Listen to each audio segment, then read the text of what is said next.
Good evening and welcome to the 5:55 p.m. Board of Canvass meeting. Today is Tuesday, August 17th, 2021. Let the roll call reflect that all council members are present.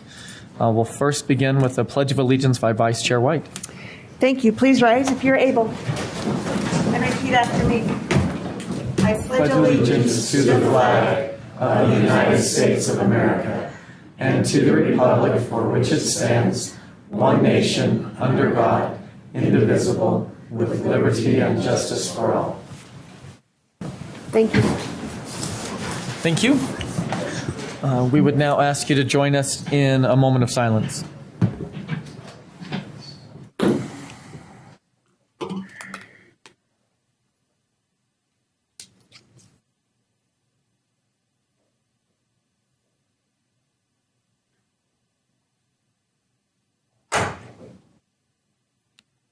Thank you. First up, we have the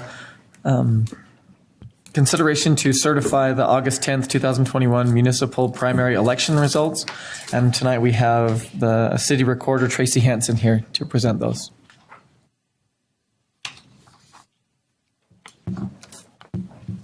Good evening. I'm here, as the chair explained, to present the results of the municipal election, which was held on August 10th. As you can see, for the at-large seat A, Marsha White and Daniel J. Gladwell were the top vote receivers in that seat, and they will move to the general election. In Municipal District 3, Priscilla Martinez and Ken Ritchie received the most votes, and we'll move on to the general election. Just a few items of note. Since 2019 primary election, the city has increased in registered voters almost 6,000 voters. That's a huge hop, and they believe that's due to the 2020 presidential election, that so many new registered voters were signed up. So overall, this primary election, there was an 18.9% turnout. As you can see from the report, there were 107 ballots that were returned but not counted due to the ballot being returned past the deadline, returned unsigned, or the signature did not match the voter record. Each time a ballot is not counted or there's a question about it, the voter is notified of the reason their ballot was not counted, and they're given instructions on how they can correct the deficiency. So voters have the opportunity to correct that. In addition, this year, the county implemented an opportunity to opt in to receive text and email or voicemail messages about where your ballot is in the process. I personally signed up this year, and so when the ballots were mailed out, I received a text that told me the ballot was being mailed out, so I knew that within a day or two I should receive it. When I returned it to the ballot box, I got a notification a couple days later that it was scanned in. So it was in the possession of the county. I knew they had it at that point. And then I didn't receive anything that said it was challenged. So it said that my vote was counted. So that was a really nice thing to be able to sign up for, and you kind of know where your ballot's at in the process. There was just one provisional ballot, and it was counted.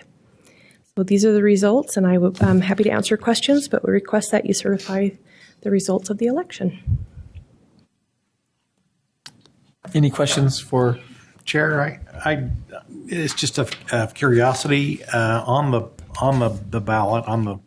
It has you put your email address and phone number or phone number.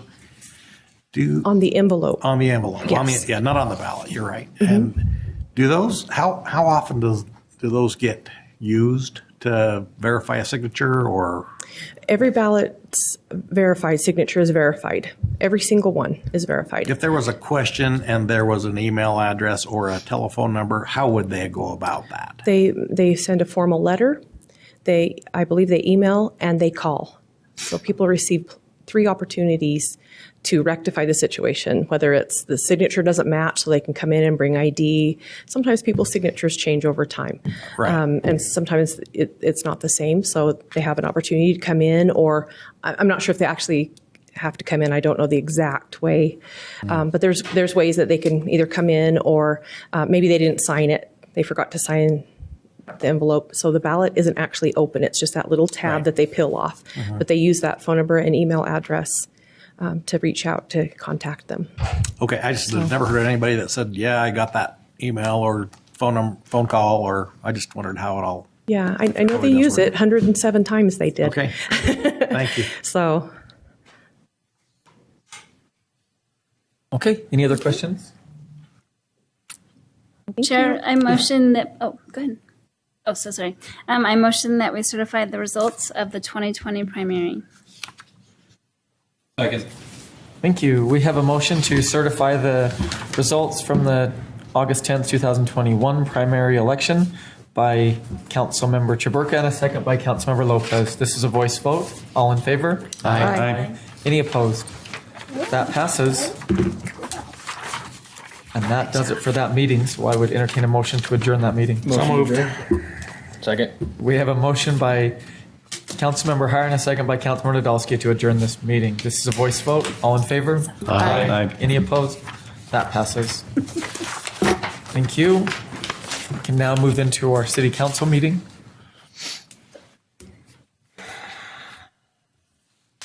Ready? Okay. Good evening. This is the 6 p.m. City Council meeting. Today is Tuesday, August 17th. Let the roll call reflect that all council members are present. First on the agenda, we have a recognition for the Brith Shalom Synagogue, recognition presented to Congregation Brith Shalom to commemorate the historic synagogue's 100-year anniversary. We've asked Councilmember Hire to go ahead and read that for us. Yes, thank you, Chair. It's my pleasure to do this. It's I guess we have Sarah Word. I don't see her. Oh, there. Oh, Janice. Okay. Well, thank you. So this is the Ogden City Council and Mayor proudly recognize the Brith Shalom Synagogue for 100 years in the Ogden community. This year, the Brith Shalom Synagogue is celebrating 100 years of serving the Ogden community. Completed in August of 1921, the building is the oldest synagogue in the state of Utah. Added to the National Register of Historic Places on June 27th, 1985, the Brith Shalom Synagogue is an important part of Ogden's rich and diverse history. Serving as a home for the Jewish community, the synagogue stands as a unique addition among the many historic edifices in the city. The congregation's members it has served over the years have enhanced the broad diversity of Ogden. We are grateful to have the Brith Shalom Synagogue and its congregation in Ogden City and express our appreciation for being part of our community. We wish continued success as they continue to serve Ogden residents. And this is presented the 17th day of August, 2021. I think I've had a little history with the Brith Shalom Synagogue. I spent some time in the synagogue with groups of scouts over the years, and they've received blessings from the rabbi, and they have a beautiful program, very welcoming to our community. And I would recommend anybody that wanted to get to know them to reach out to them. It's a wonderful addition to our community. We hope you would. Do I go up here? Uh-huh. We have.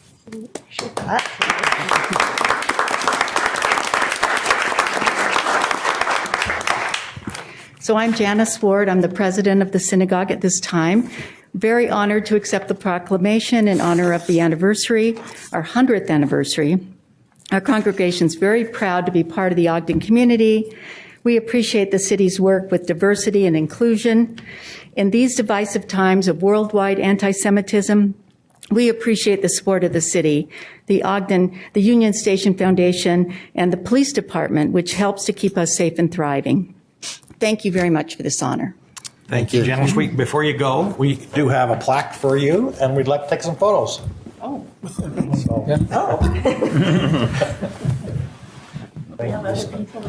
you bring them with you? Thank you. Yes, I did. Bring them on up. Love to have them. I'm just kidding. Let's go over here. We'll do it over here.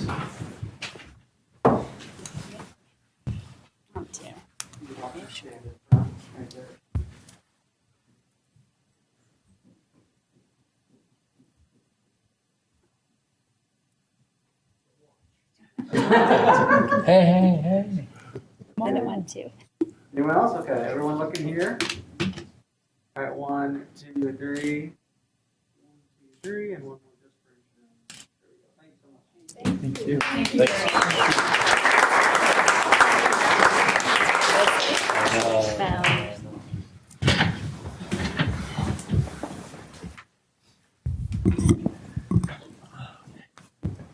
Thank you. Thank you all for being here. Next up is a request to be on the agenda, the Boys and Girls Club. And tonight we have James Ebert, the Executive Director of the Boys and Girls Club for Weber and Davis County. Where's my clapping?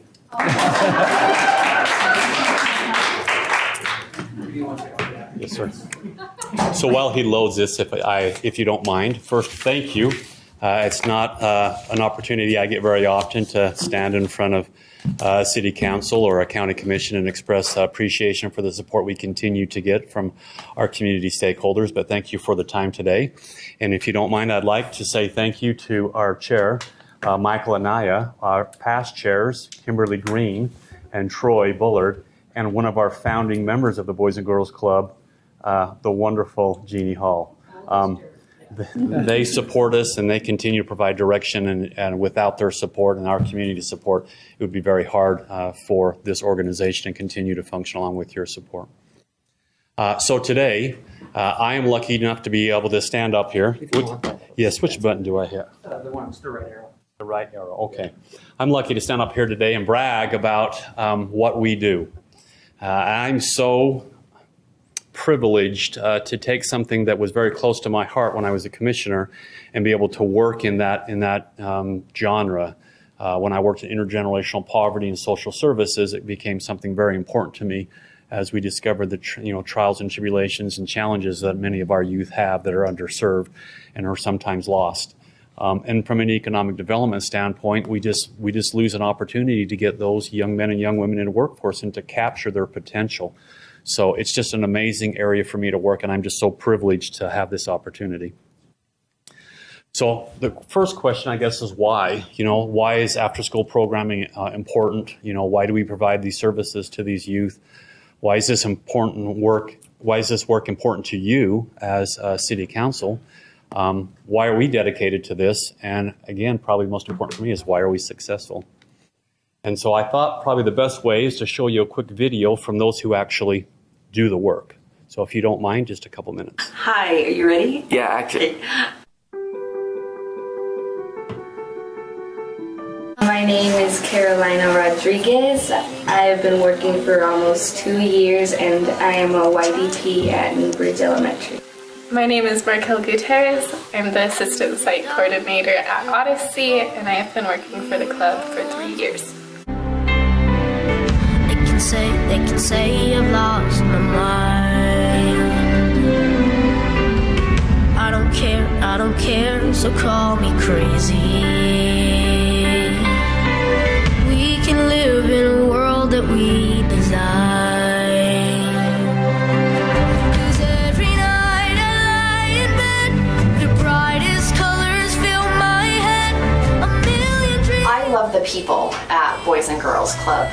It's those that are on the front line and welcoming the kids inside the buildings every single day that makes all the difference and really sets us apart from other programs.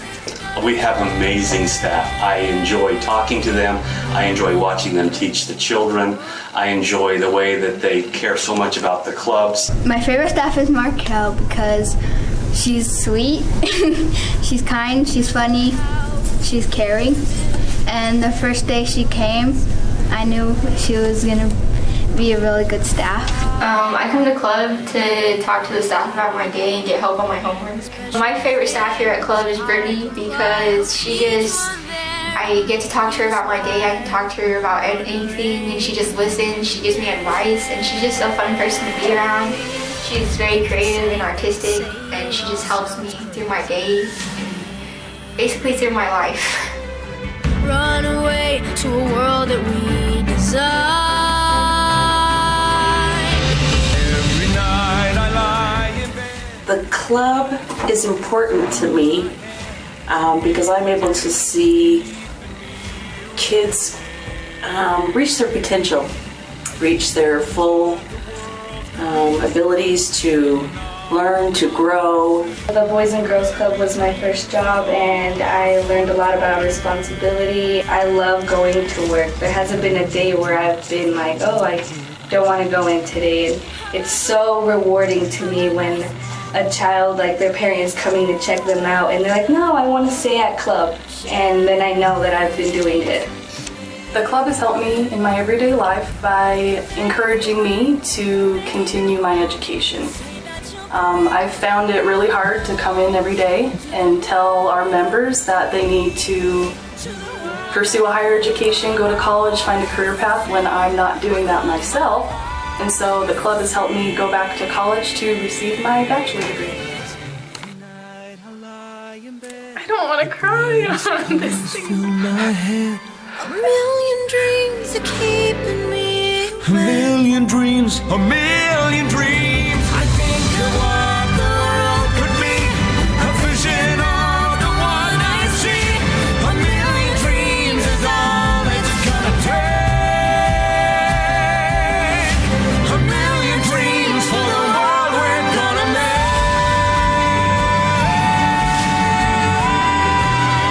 make. Working here has helped me more than I could ever help the kids.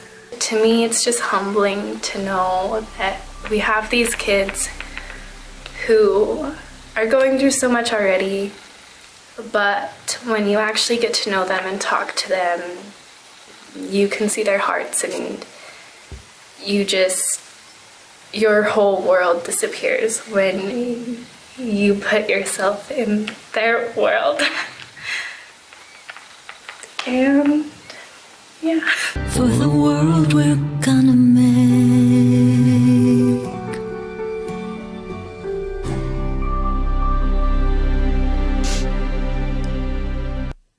So I hope you kind of feel the dedication that our staff has, the importance to the mission.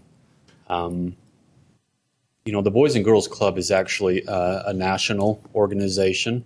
Our mission is to enable all young people, especially those who need us the most, to reach their full potential as productive, caring, and responsible citizens. And it has a very active programming within Boys and Girls Club. Some folks maybe think that after school is just kind of a daycare, but it's a very active, programmatic organization that is really focused in building character and leadership, education and careers. There's a focus into healthy lifestyles, the arts and STEM, and sports, fitness, and recreation.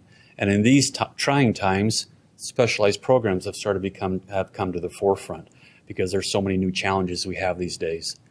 As we look at our teen programs, you can see all of those 5 to 6 areas. Those are the actual programs, and these are evidence-based programs that are ran on a national level. The data is collected to review the outcomes to make sure that it is being advanced. Everything from Leader in Me, which is a Franklin Covey program for youth, to college and career readiness, and the ability to help them make better decisions in life. There's also some social emotional. And as you can see, opportunities are afforded them that they may never have had without the Boys and Girls Club, whether it's going on trips, visiting university campuses to become acquainted so that they're not afraid to go and higher education is not something beyond their reach, or meeting basketball stars and their idols. Those are things we try to provide to our teens. In our youth programs, again, each of the 5 to 6 areas with programs specific to kindergarten through 6th grade youth. And what I love about these pictures is that these kids are just having a great time. I love the smiles. I love to see them having experiences that they would not have otherwise. One of the programs is our Leader in Me program, which we are so happy to have the opportunity to present to these children with the 7 traits that they learn. And it's amazing how easily kids pick these things up. And so we put together just a really quick video of some of these habits. And so I'd love to Hi, show this my one. name is Avery, and I think be proactive means don't stay home and be lazy and play video games. Go outside, exercise, and be energetic. Don't just stay home and do nothing the whole entire day and be lazy. Get up and do fun things like go to a park or go to the gym. Hi, my name is Titus. Habit 3 is put first things first. Habit 3, put first things first means if you want to play and you have to do your work, you do your work first and then you play. Hi, this is Marco, and this is habit 5. Seek first to understand, then to be understood. So understood means like that, like somebody's asking you a question, and then you're gonna have to understand, and then when they're done asking the question, they're gonna tell you if you understood, so you can do the thing that they asked you. So I love how youth boil it down to the very simplest of terms, and they get right to the point. And Can we get a copy of that? Yes, sir, you can. Need to show it to my 20-year-old. It is such a privilege for us to be able to interact with these youth and help them learn some of these life lessons. And so, again, we're just appreciative for that opportunity. Beyond the programming, the Boys and Girls Club provides a safe place for these children to learn and to grow. It helps them create and strengthen ongoing relationships with caring adults and professionals. We provide life-enhancing character development through gained experiences, and probably the most important thing that I will preach until I die is that without hope, we can never really gain opportunity. There's tremendous opportunity out there, but if we don't provide hope, there's no reason for someone to reach for opportunity, and that's what we try to provide, is that hope. Many of our youth are in challenging circumstances. 46% of them are in two-parent homes, but 46% of them are in single-family homes or in foster care or with other family. And their income status is usually fairly low. And we provide within the Ogden School District a 100% waiver for all youth. If they can't pay for club, we'll make sure they can get into club if they're interested in participating in our clubs. We know the challenges that are faced with them moving forward in their lives. If there's a social economic challenge, 1 in 5 economically disadvantaged Utah teens drops out of school. Fewer than 30% of economic disadvantaged Utah students are proficient in core academic subjects. We know that juvenile crime rates escalate between 3 and 7 o'clock because 1 in 5 of these children do not have someone to care for them after school. And that 31% of Utah's children are at risk in remaining in poverty as they become adults, that intergenerational cycle. And so we try to provide services, relationships, examples to help them overcome some of these statistics and challenges. Now, we had a very challenging year last year with our COVID. We just wanted to touch base because we had an amazing support from this community and specifically from Ogden City in our COVID response. And we want to say thank you for assisting us and moving this forward. Your staff has been amazing in helping us find funding and deal with many of the issues that we had. We created Boys and Girls Club television, and we produced over 100 virtual programming videos with the same individuals who are live streaming with you today, which were extremely high quality. We delivered over 1,400 meals to children at their homes and delivered their work packets if they were not able to make it to the elementary schools or the high schools to pick up those packets. And then we had actually at-home tutoring where we had staff go out and do tutoring at the homes with the youth. And then again, we followed all the CDC and health department protocols at every site. And this is just something that became a little concerning to us. And this is, again, a very small pool. But we did a really quick survey of some of our youth. We call them pulse checks at one of our schools. And we found that 47% of the youth that we polled are in the challenged or vulnerable category, with 72% of those youth in 6th grade, which we know is a problem because children going from 6th to 7th grade, there's a lot of physical changes and there's a lot of emotional issues going in. And if they're going in with some problems, we know that that will we'll see that into the future. And then 56 were female and 59% were Hispanic Latino. And so, again, the reason I bring this up is that we're really working to be aware of the specific issues youth have, and so that we can address them in club. And we work hand in hand with specifically the Ogden School District and the amazing staff that they have. We have school sites at Newbridge Elementary, Hillcrest Elementary, Odyssey Elementary, and we've just opened up an Ogden drop-in center that we're in the process of building out and staffing. We know there's a tremendous need within Ogden for some of these services. Because we know how many children are locked in intergenerational poverty, and we want to be able to provide services to those youth. So the answer to the questions that we asked earlier, why is it important to you, why is it important to us, is because we all care. And we have all identified the issue and the problem. And I don't know if you could tell through that video that our staff really cares. So we want to say thank you to Ogden City and thank you to both the Mayor's Office and the City Council and all of your staff for your continued support. And we would be happy to answer any questions you may have or let you move on with your business. Thank you for being here. Are there any questions for Mr. Ebert? Chair, I'd just love to thank you and your staff. This is a critical need that we have, and we appreciate that there are people who have the backbone, the bandwidth, the love to pull this off, and we thank you so much for what you do. How do you receive your revenue for the Boys and Girls Club? So we have grants through the State Board of Education and through Workforce Services. We also receive grants from both cities and through foundations and private donors. And then we also have, which the city has very generously participated in the past, our gala, and then also our golf tournament. Okay. And if I can say really quickly, I made this mistake and I don't want to get hung up on my heels, but we have staff here. We have our program manager, our operations manager, and several of our site directors. And as you can tell, that's where the rubber meets the road and the work's actually done. And I just want to say thank them for the work they do, but also for taking time out to be here today. So thank you.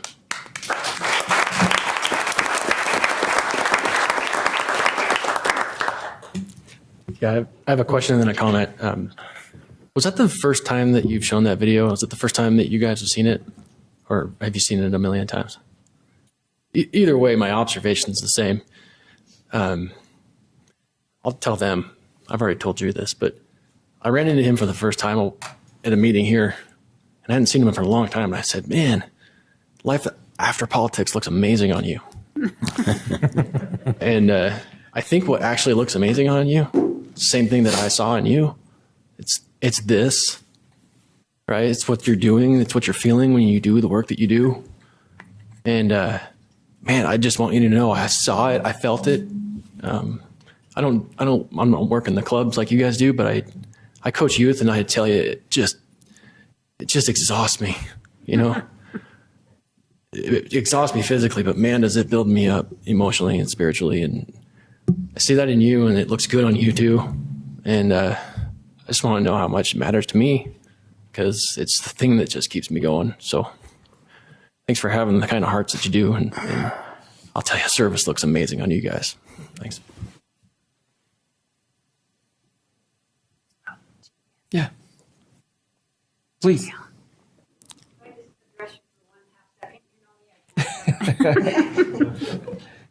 We likewise applaud James Ebert and our staff and Boys and Girls Club. We've been here for 20 years, which means I actually started before I was dead and buried. But I can't give up because of exactly what you said and what we do. But I want to just introduce you to two staff members, and if they would stand, Kat Sanchez and Adelie Zapeta. Kat is the site director at Hillcrest. Adelie is the site director at Odyssey. They both started, Kat started as junior staff, which means she was still in high school. Adelie started as a youth development professional. These young women are both site directors. They are both bilingual. They are both Weber State students. Kat is in family studies, and Adelie is in the education program and coming up to graduation. This is what we do. And I'm not real excited, but yes, I am. Thank you.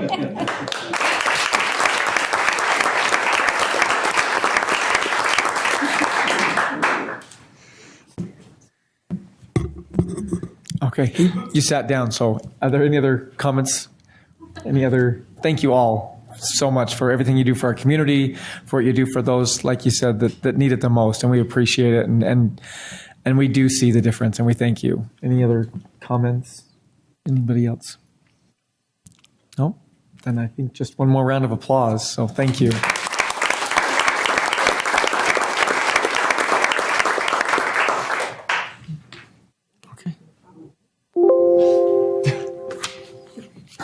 Okay. Next up, we have the approval of minutes. First up, we have the regular meeting of March 23rd, 2021. Councilmember Nadolski.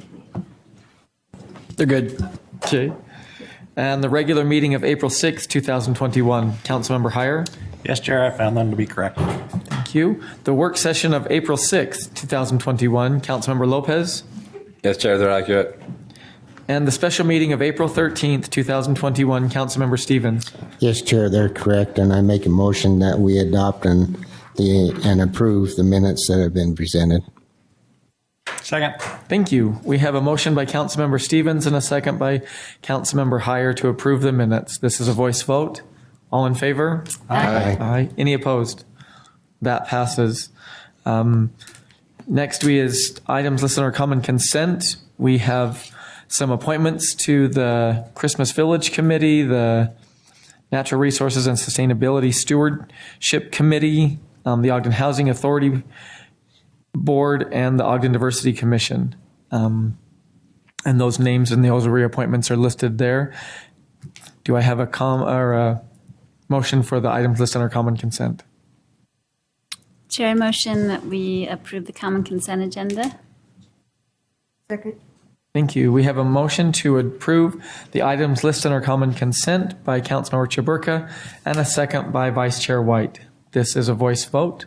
All in favor? Aye. Any opposed? That passes.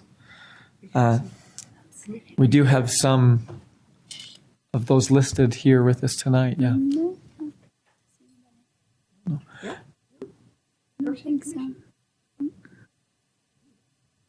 Okay. We have a diversity commissioner, but not a reappointed one. Okay.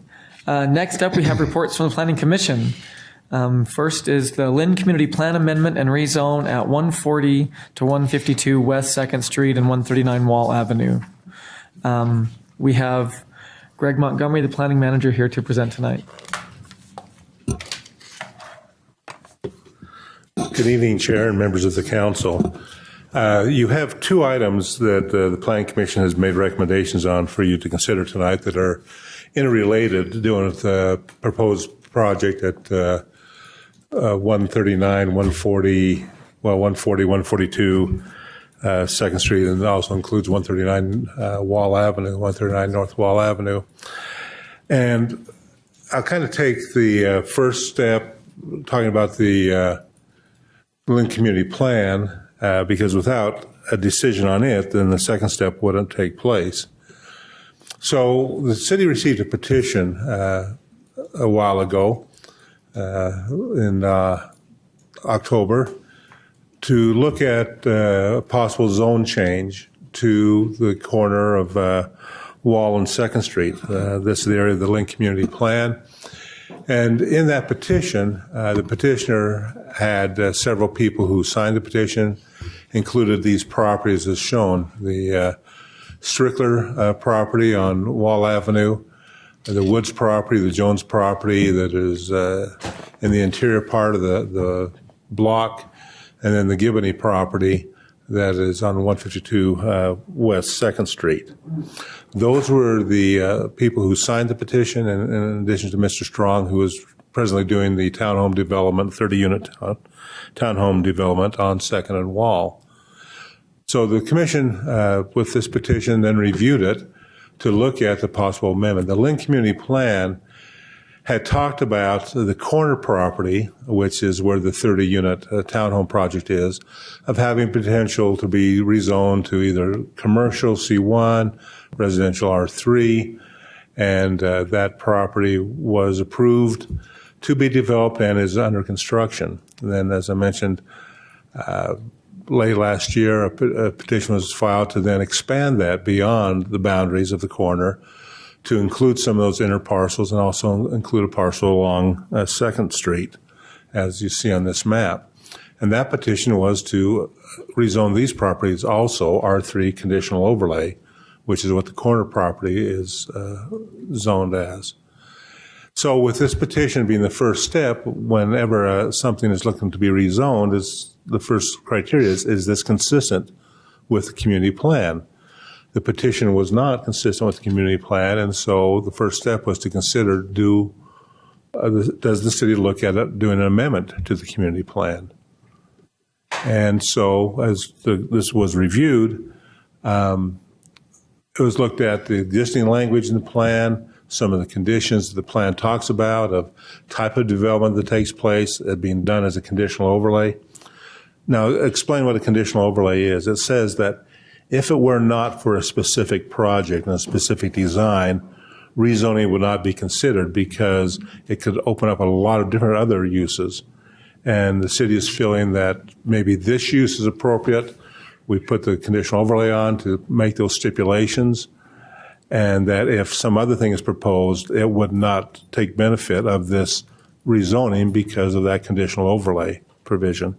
The conditional overlay also puts into it a time frame that development has to occur, or that property would be reverting back to the zoning prior to the conditional overlay consideration. That's why that conditional overlay is part of the plan amendment, because it's site-specific, project-specific, and it's not just a general rezone that may take place like in other areas of the city. In that petition, something that was different from the petition of 2019, which was to rezone to R5 and which the Planning Commission recommended denial and which later was revised, additional people signed the petition. These green symbols represent those who had signed in support of the petition. As you can see, it includes the property owners that are part of the property project, but also some of the property owners that are to the north and a few that are to the west of the proposal. So in November, when the Planning Commission reviewed this, a concept that was being proposed was to look at 50 additional townhomes being built. There would be a second phase, if you will, of the project under development. And it would infill the area where 140 and 142 West are located. It would wrap around and isolate the Lanier property, and then have the Giboney property also be part of the townhome project. As the Planning Commission discussed this, one of the things the petitioner had noted was the reason he felt is appropriate was that properties had fallen into some disrepair, that this would be a benefit because new buildings could be built that could kind of reflect still a historic character, but be new development and increased housing for the area.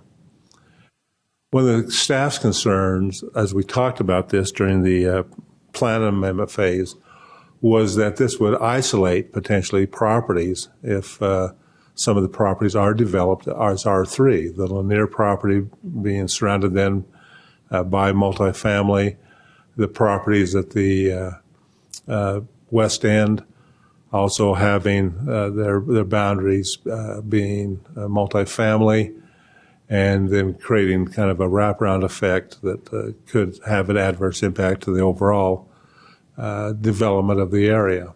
And that key policy the Commission talked about was not creating peninsulas or islands of zoning.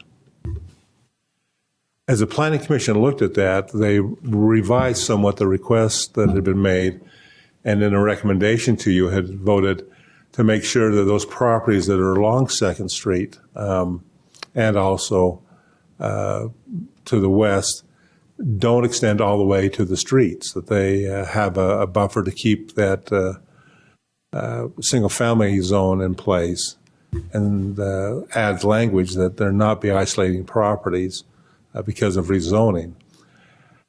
As you see, the plan amendment map talked about including properties that were not in the original petition, feeling that with those vacant infill properties, it would create a more substantial potential area for higher density development. And the recommendation to you back in November of the plan amendment was a 5-3 vote to look at amending the community plan. And those commissioners who voted against the recommendation stated that they felt that the R16 zoning for most of the area was a more appropriate zoning and reflected the character of the area. And those who voted in favor, of course, felt that with the undeveloped areas or the underdeveloped areas that existed, that this conditional overlay would be an approach to take. Now, one thing I want to add as far as the consideration since then, because when the commission looked at this back in November, the next item that was part of this was then tabled to allow the developer to go back and look at some revisions based on the discussion that took place in November. And since that time, other revisions have taken place. So one consideration that you may take a look at tonight, because of some of the other scale down of the zoning petition, would actually be to revise even the general plan, the community plan, to decrease the area to further ensure that there are not islands created, but that to give the option of rezoning only to those properties that are now being requested to be rezoned. As you can see now in this red hashed area, and take the scale down a little bit, and still have the same language regarding isolation and property developments, but to look at the plan a little bit differently. And again, the Planning Commission, as they looked at it, didn't have the items before you that you have. They didn't have what took place since their recommendation in January and the revisions that have taken place since then. So I only throw this out as based on the rezoning, if you consider both in context, this may be a more appropriate plan amendment than the earlier one recommended in November by the Commission. So now we'll go into the rezoning, unless you have questions of me on this part. I think it's good to present both items so you get a whole context, and then if you have questions in each segment, I can answer those questions, or if you want to wait till the end. Greg, can you explain that again, just why this may be a better zone than what was originally? Why the plan amendment may be better is because the overall context, when you look at what could happen in the future in terms of development, especially with the Gibney property being taken out of the rezoning, and then what that does to the Baldwin property, which is immediately to the north of it, how that keeps it in that R16 category and lets the R16 development on some of those larger parcels that still can take advantage of zoning and add more units, but more in scale with the rest of the neighborhood, and let the infill take place of those two properties that are between the Baldwin property and the under development, that area in the red, have an option to develop as R3. So that's why instead of keeping the R3 going further and further down, say here's the boundary, here's the edge, to avoid those ideas of islands or peninsulas of whatever may happen along 2nd Street, and say this is the edge to that. Okay.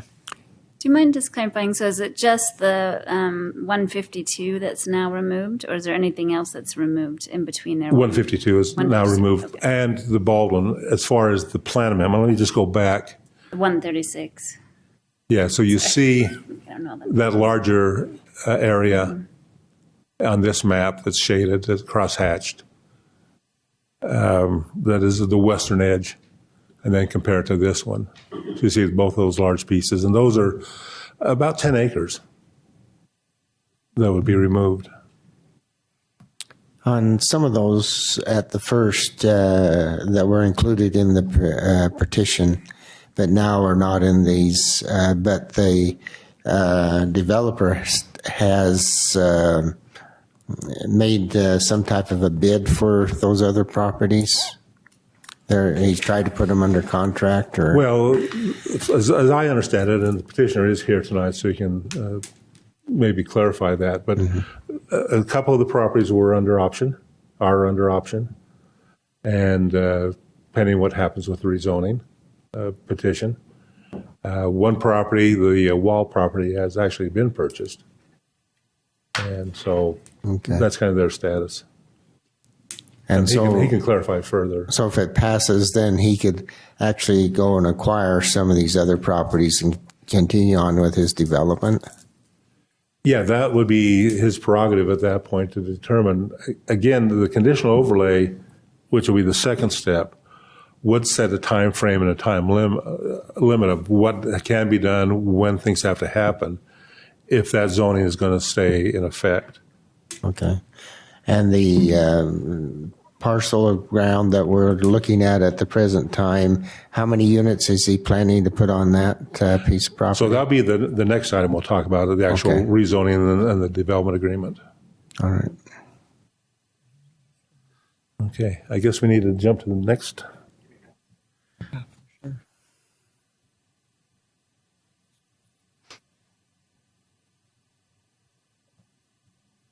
Okay. So then, the next step, if you consider to amend the community plan, would be then do you consider the rezoning petition itself to rezone from R16 to R3 conditional overlay?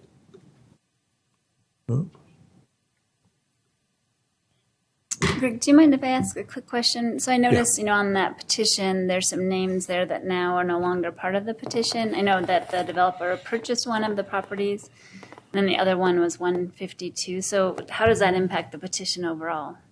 So we would still look at, in terms of the development agreement and the petition, that the context is still an inclusive project, but rezoning for what could be townhomes will be limited to the 140, 142, and 139 Wall. Sounds good. Okay. So again, this is the original petition, the properties that were included in that. Again, the concepts of what would be proposed to happen on those properties. And when the Planning Commission looked at it in January of this year, this was the concept that they looked at. To have the townhomes more on the inner properties that don't have frontage directly onto 2nd Street, and then to develop some single-family lots along 2nd Street itself, but have access into both projects off of an entrance on 2nd Street. This was in response to, the things that took place in November of 2020, and so this was that revised drawing. And then, as the commission reviewed this, they looked at it that this would be the townhome development, some single-family development. The intent was that there be a private subdivision, so units could be sold and owner occupancy could take place. Then, as I mentioned, a revised proposal came in, and this was something, as we talked in our work session a couple weeks ago, and talked about the amendments that had been developed since the Planning Commission reviewed it. This is that amendment now, that there'd be 43 townhomes, and then the 140 would also be preserved and kept in its condition and be one of the freestanding buildings in the development. That the access that the Baldwin property has, that its right-of-way would be retained and not be shifted to different locations, but that access would be retained and become part of the development, recognizing the need to keep that access. And the number of units would change from 34 townhomes to 43 townhomes. Now, this is a concept drawing, and what I want to make mention here is this has not been reviewed, doesn't meet all the criteria of the group dwelling. This is the concept in terms of zoning, of what would anticipate taking place, but this does not guarantee that this is the project. That's the limits. 43 would be the maximum units. Would have to review it under the group dwelling ordinances, and as you may recall, back in October of last year, we changed some of the group dwelling standards as part of the development that took place with all the other apartments and commercial zones and made some changes in the group dwelling ordinance as well. So again, this is not saying here is the final site plan, it's all worked out, all the details are there, but this is the concept that would be proposed that if you choose to rezone would be what would be limiting the project to a maximum of 43 units, preserving the 140 north, preserving the access to the Baldwin property, and then development tying into the accesses of the present Phase 1 project. Again, the concept of what the units would look like in that area.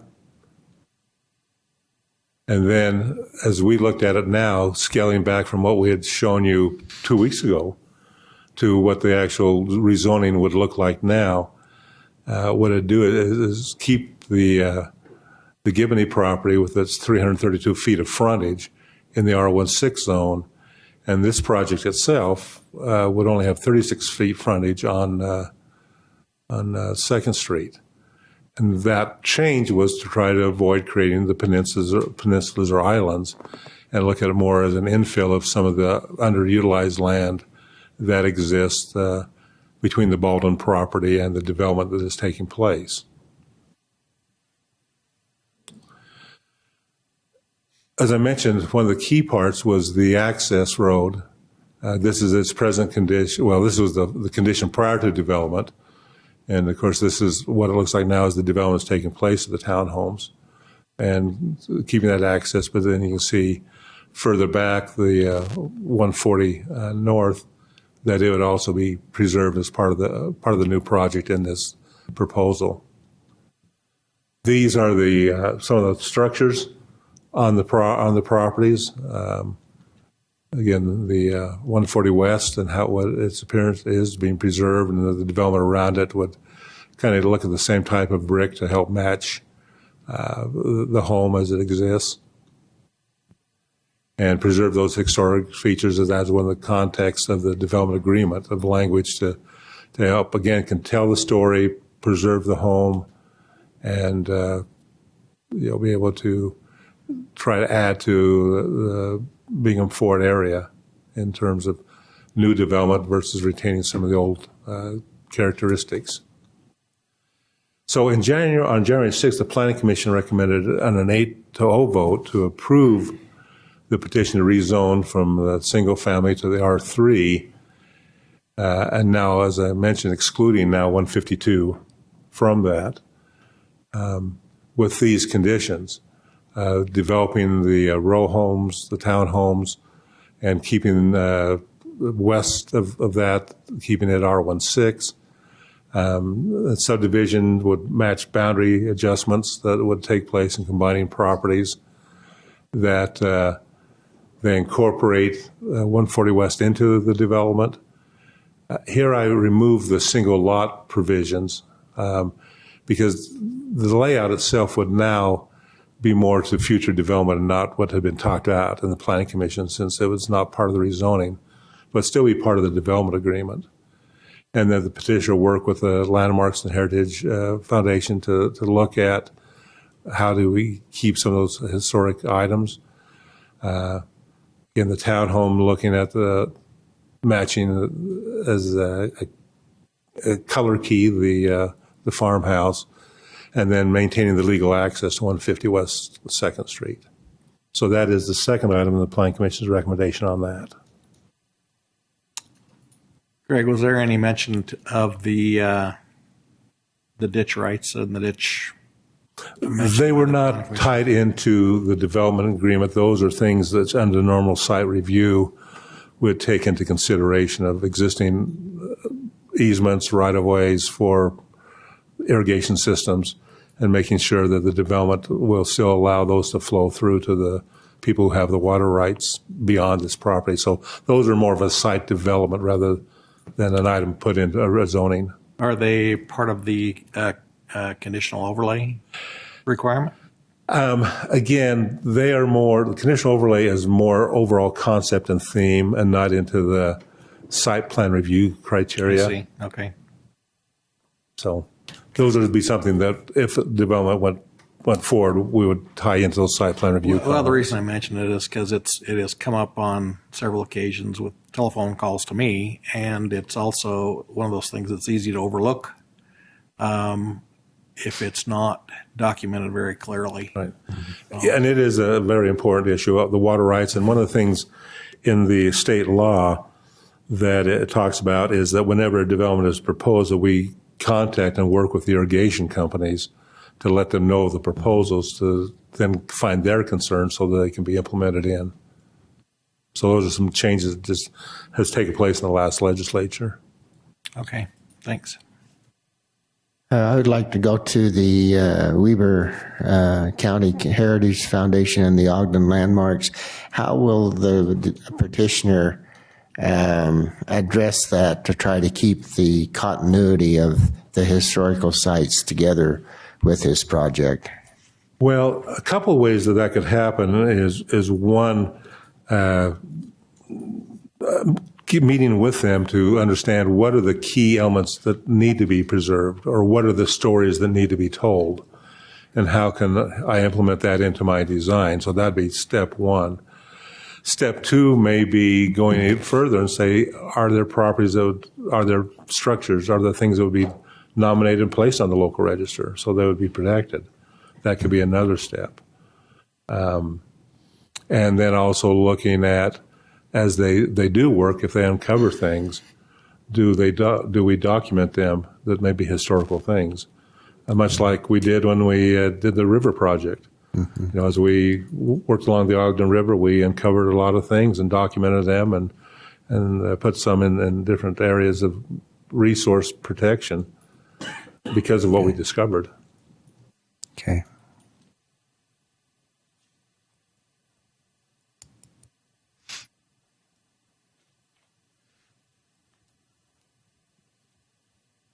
Any other questions of me?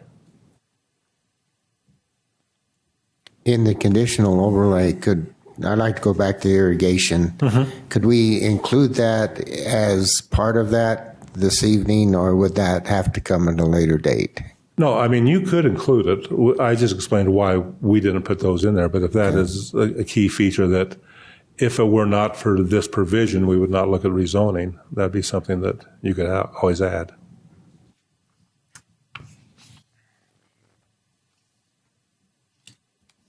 I have a quick question, and it has to do with the way that it's written and the way that our packet is. Currently, it includes 152, and now you're suggesting that it shouldn't, and so I'm trying to... Well, I know we'd sent an amended legal description, an ordinance, and I know it went out Thursday afternoon that we sent to your staff, so I'm not sure if they revised that in your packet, but we had sent those changes of ordinance taking that address off of the rezoning. Maybe I can clarify. Let me go back to this drawing. Maybe this might help. Okay. Let's see, I can't use the little arrow. If you look at the property rights, let's see. So you see where the entrance is on 2nd Street. And then as you go up and then the jogs to the west, that little jog to the west is still part of 152. So the legal description has changed, but the address is still there because it still includes a little portion of 152. And this is a back piece. So that's why I think the address still says 152, but it's not the full acreage of 152 and as you read the legal description. So that's probably the change that's there.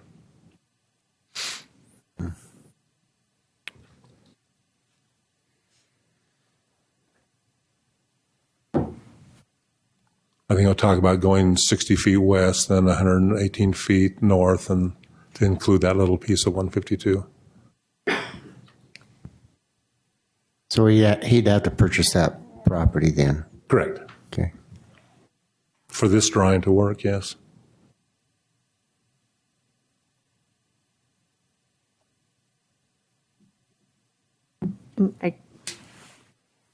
Glenn or Janine, can you, or Ross, I don't know which one of you, Is that true in the packet of information that we have? Yeah, so the packet information it's outdated. We did receive a new ordinance last week. I wasn't aware of these changes in the ordinance, though, so I didn't update the packet. But I included the new ordinance. As far as I was aware, last we had heard the only change that was required was the amount of units. That's what we had discussed several weeks ago in our work session, that the development agreement said 34 units instead of 43. So I was not aware of a change to the ordinance in this regard.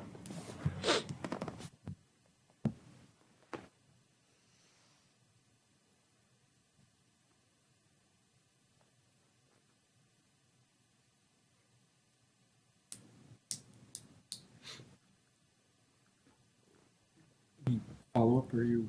No, I'm not sure what exactly we're Hear from the looking at and folks. voting on, I guess. Huh? So let's hear from the folks.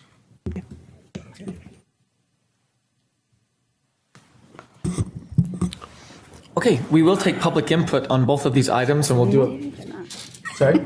Oh, so sorry. I was just trying to figure out, was it updated or not, or does it need to be? I guess that's my question. I'll go through the ordinance right now and see what's in there. I wasn't given an explanation on what was in the ordinance. And it might be just fine, I just don't know. Yeah, I don't know where it stops and ends. I get it right. Okay. So we will take public input on both of these items at the same time.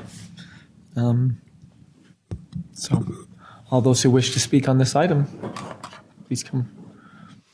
Time is yours. Yep. Go ahead. Yep.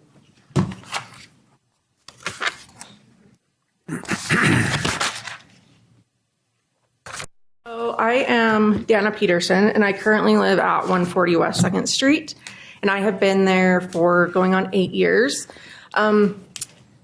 The house, the little red brick house, has been in our family since 1938, and I'm here to represent our family that we do not want to sell our property, and we do not want to see it surrounded by townhomes. We want to preserve the history of it, and even though it's been proposed that maybe to build around it or to try to do things like that, it's definitely going to get lost. And there's so many buildings and structures and townhomes are a dime a dozen these days, but historical sites like this are not. And our goal would be to stay there. We would like to stay there. We would like to preserve the history.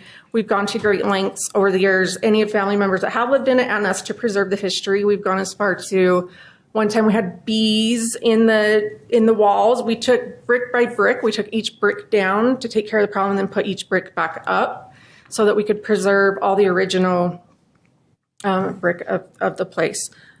We are also been in contact with the property owners next to us, the two homes next to us, that we would also like to buy their property as well.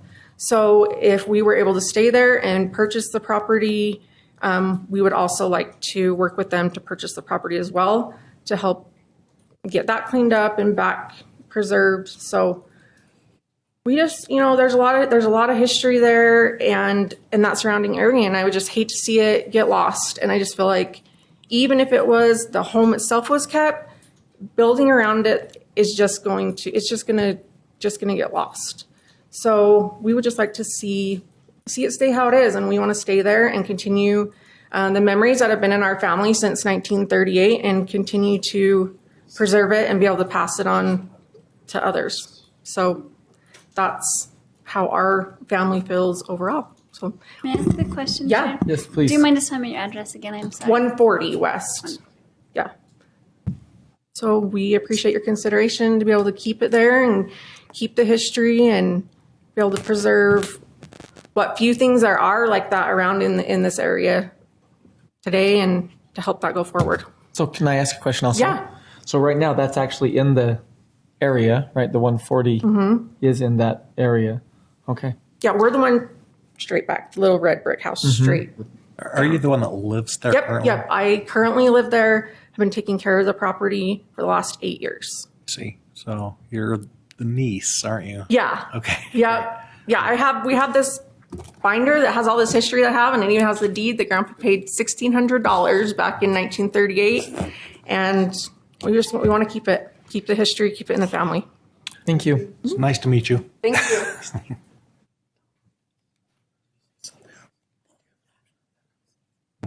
Hi, my name is Julie Van Orden, and I live at 215 West 2nd Street. And I'm speaking in favor of the rezoning to R3. And with all due respect to my neighbors, I would encourage the council to actually drive down West 2nd Street and see what you're looking at, because it's not the same picture that's being painted for you. We have a hodgepodge of things. We have Intermountain Crane Company on West 2nd Street. We have Beckstrom Body Shop. We have a closed down tile shop. And we have houses built in all sorts of different years, 1930s, 1950s, 1980s, 1990s. It's a complete hodgepodge. And we have to really think about the future and what kind of street we want for our kids and our grandkids. And look at our water situation. Look at our drought. Unfortunately, I doubt that's going to get any better in the next 10, 20 years. And higher density housing is more resource friendly. You use less water with higher density housing because you don't have as many lawns to water. You use less lumber. You use fewer resources of all sorts when you have higher density housing. And also, UTA has proposed that they'll put a front runner station in by the Standard Examiner building at the end of West 2nd Street. So we will have transportation to meet the needs of more people being on West 2nd Street. And according to Envision Utah, the population of Utah will double in the next 30 years to 5.4 million by 2050. So where are we going to put all those people? We can't put all those people in single-family homes. We're going to need to be proactive. And proactive, I love that that was one of the terms of the Boys and Girls Club. We need to be proactive about what we're doing with West 2nd Street and plan to put higher density housing there. And Weber State did a literature review called The Impacts of Affordable Housing, and they said that a quarter of Utah homeowners and half of renters are considered cost burdened, and that flexible zoning is vital for affordable housing. And according to Weber State, the median price of a single family home in Weber County in May of 2021 is $339,000. And the townhouses would be less than that. And also, the National Personal Transportation Survey found that traffic decreased by 38% when high-density developments were built, as denser households typically own fewer vehicles. And also, the property values go up by 10%, according to that same research by Weber State, which I did email to the council earlier today if you want to read through the entire report. And I want to say that our corner that used to be a vacant lot that is now townhouses is looking so great, and I really appreciate the city council being willing to develop that corner as well. Thank you for your time.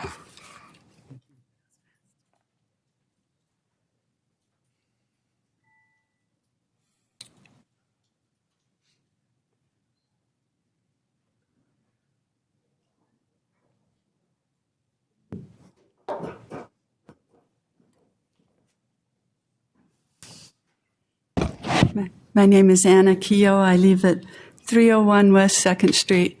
And I just got to tell you, my hearing aids aren't working, so I missed a lot of Greg's presentation and comments. But I could hear what Dana said, and I'm hearing that 140, Renee Wood's property, that's her mother, they don't want to sell. And they want to buy Betty Jones' property, which is next door, and retain and Bob Gibney doesn't want to sell those. That leaves only John Strickland in the petition really wanting to sell anymore and be part of this. I think it would be great for the neighborhood if everything's stayed in R1, just as it is right now. I did want to point out that in 1998, Landmarks Commission published this history walking tour brochure of 2nd Street. That was over 20 years ago. And the properties proposed in this rezone are part of this brochure. And if all the properties were left just as they are in R1, they'd be in harmony with the rest of 2nd Street, with Aspen Acres, and with Fort Bingham. And I think everything should just remain that way. And then whatever type of development might come along in the R1 zone, it'd be in harmony with the existing neighborhood. And there's lots of great ways the land can be developed in its present zone, R1-6. Lots of good proposals could come that the neighborhood would really be proud of. Let's see. So I just hope that you'll leave it as it is, and then there just isn't any conflict. And it was really exciting to hear Dana said that they use the word restore and historic preservation for both properties. And also, I just want to say that if the Lynn Community Plan does need to be updated, it seems to me like a group of individuals, including some residents of our area, should do this as a committee in a thoughtful and professionally guided way. Thank you. Oh, and I did want to say also, in the November 2020 Planning Commission meeting, we turned in a petition with 29 signatures against this proposal. And I've never heard anything more about that since, but we had 29 signatures, and 14 of those persons were on West 2nd Street, and 2 were in residences on Wall Avenue right across from the present development, and the rest were in Aspen Acres and Fort Bingham. Thank you. Thank you. Thanks, Anna.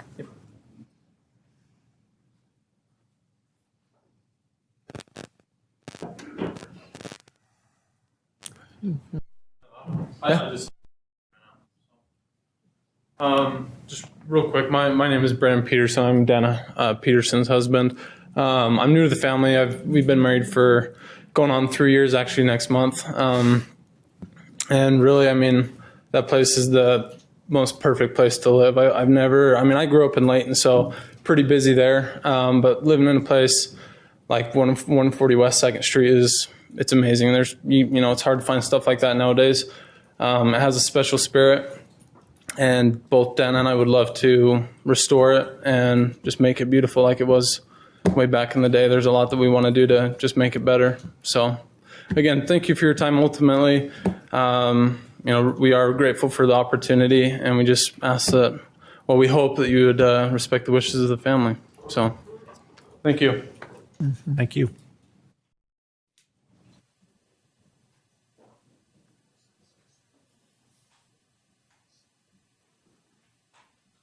Brought gifts. So this is to share with the council. Just leave it right here. Take what you want. Are there any hot peppers there? No, but you can stop by. Man. There's plenty at home. So my name's Richard Krieger. I live at 159 West 2nd Street with my wife. And after all that, I don't know where to start now. So, let's see. The Meet Sister Shoshone thing was unbelievable. It really showed how much people really do care about the history there. And couldn't believe how many people showed. 800 people? Something like that. It was crazy. But there's a lot of people out there who have stated how they'd love to live as we do, if only the properties were available. But every time the parcel does become available, it's pawned off to a greedy developer who waltzes in making untrue claims of how Ogden needs affordable housing, because there's tons of it out there. But it's true, we do need housing. But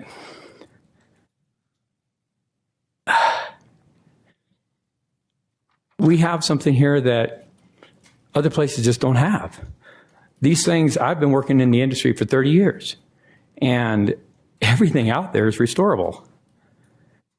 It's a resource. Historic West 2nd Street is, well, let me go back a little bit. I've worked there for, 25 years, building high rises. And so I've been all up and down from the bench, all the way back, from the point of the mountain, and I can't find this anywhere. Really, it's lost. It's going fast. We have people that want to start community gardens. There's grants available that could be written. There's all kinds of stuff and ideas that people have that we've been dreaming about to make happen on the street. When the corner went up for sale, the reason why it sat for so long was because the guy was looking to cash in. He waited and waited and waited, hoping for $1 million. And it never really happened. Well, now we have stuff that, there goes the mountain, can't even see it. So, we've been there for 26, 7 years. And now we look out the door and half the mountain's gone. So it's just not for 2nd Street. It's a historic place. We have people coming in saying, I never knew this was here. Never knew it. But now they do. People are coming up, knocking on the door. Can I see? Can you show me what you got? And it's just, it can change things. Y'all got 25th Street, and that's a good draw. We had the tourism board come out, checking it out. It was really an amazing time. And I'm done. Thank you. Thank you. Thanks, Mr. Krieger. I am Tammy Krieger, vertically challenged, 159 West 2nd Street. Lots of chilies, lots of garden food, 40 tomato plants, bushels every week. You're all invited to share. In fact, we brought some for you tonight. The proposed zoning changes and historical recognition have been a challenge for all of us for a long time, especially those of us that have a vested interest there. And Marcia, to your point, where did you go? It's unclear. It's morphed into something that is unclear. Not only is it divisive and mixed feelings, but the proposal is unclear. So I commend you for inquiring about that, because you don't really know what you're voting on. But anyway, your decision tonight's going to have long-lasting impacts beyond our knowing.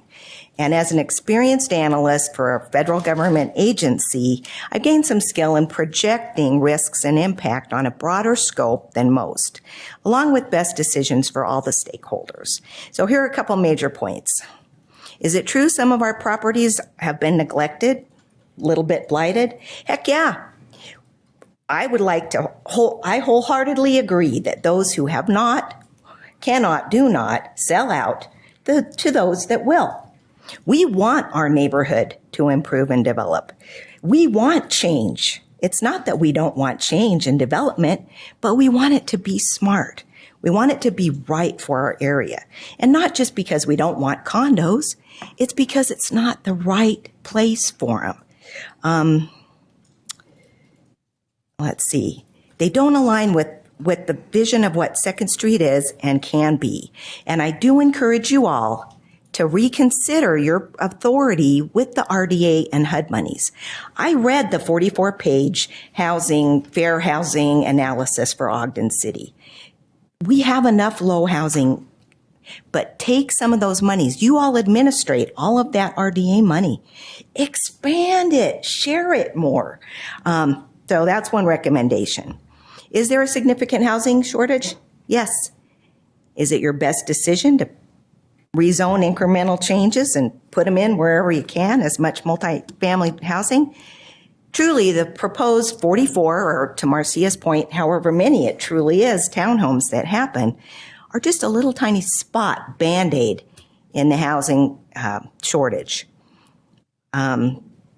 So a vote for more multifamily zoning will significantly damage future progress, and we have been kicking it out. For those of you that came to the Meet the Shoshone, oh my gosh, Angela, wasn't it amazing? I sent y'all a video. If you haven't had an opportunity to look at the video, for sure, look at the video. Please vote no. Work with us. This is something awesome. Take your garden food. If you don't want or need it, please share. And again, you have my address. My phone number is 644-4711. Come and get some chilies. Thank you. Dude, I'm serious. I have bags of chilies. Are they worth less than $50? All right. Serious. Okay. I can come.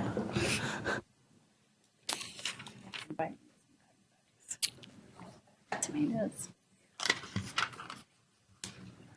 Hello, my name's Chris.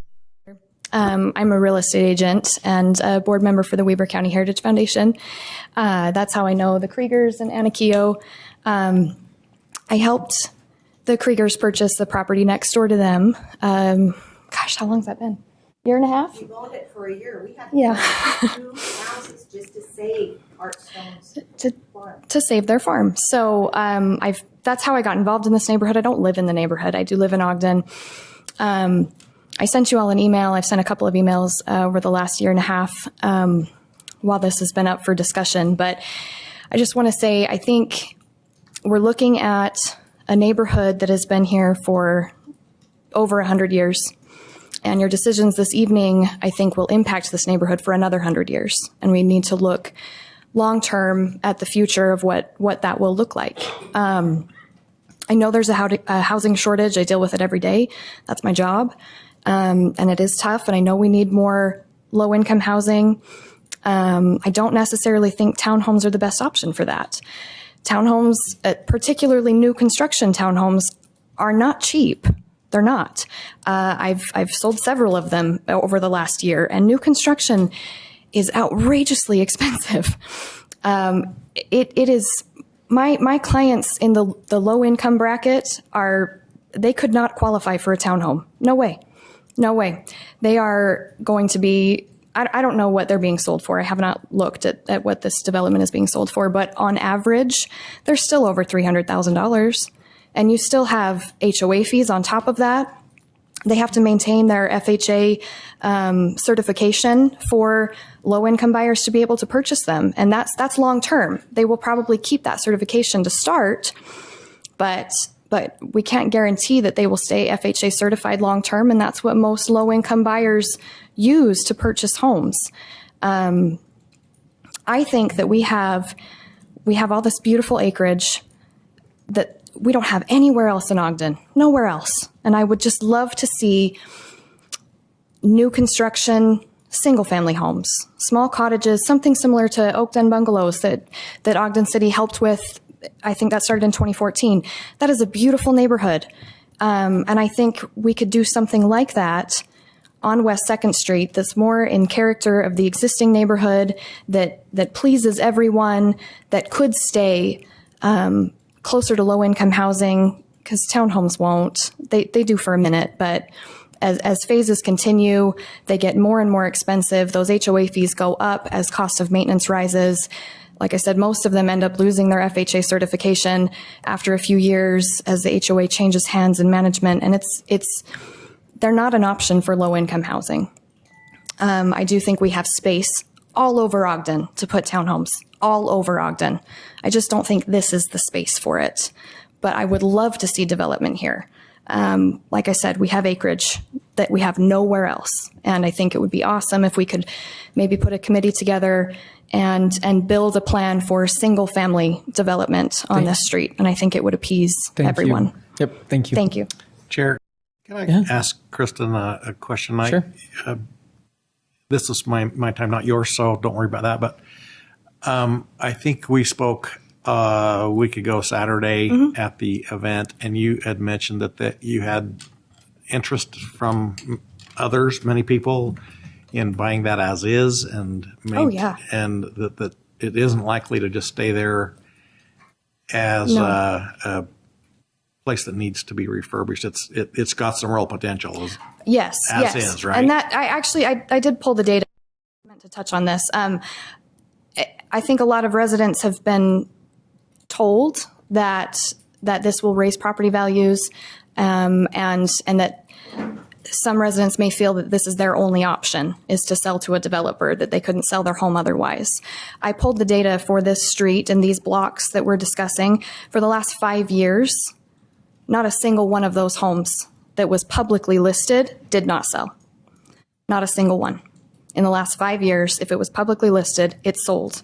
The average days on market for publicly listed homes on this street is less than 2 weeks. In fact, my brokerage just listed one, sold as is. It's less than 1,000 square feet, sold as is, and you know that it needs work. It's dilapidated. It's a tiny old home, and it sold in 2 days. Thank you. These properties can sell, and there are buyers for them. Thanks, Kristen. I just felt like it was important. You know, she has a unique skill set that I thought was important to let her give that information. Sorry to. Anyway. Yep.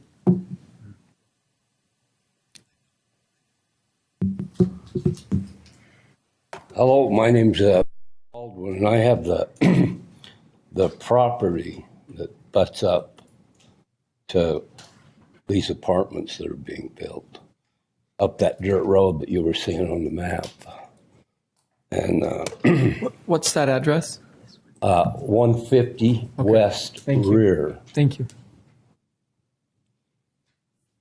That dirt road is the old Pioneer Road that was used by the Pioneer. It was the oldest road in Ogden, the first road.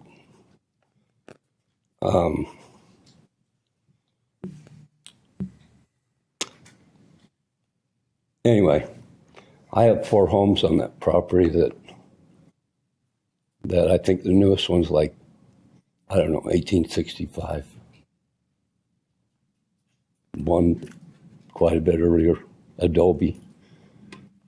I've restored most of them. Anyway, where the condos are, where you drive in off 2nd on the dirt road, he's raised the ground level 6-7 feet before he built. So all the water runoff off all that is going to go directly on that dirt road without a tall concrete fence or piping. It would just destroy that road. So that needs to be addressed. I think I met him there, and we both agreed that the road was to stay dirt and not tar. We also, I asked him what his plans were there, and he told me he was going to build homes back there. Now, this wasn't very long ago. Not apartment. I call them apartments because they rent. They don't buy. So he told me they were going to build homes. That's his plan. But it looks like that's changed also.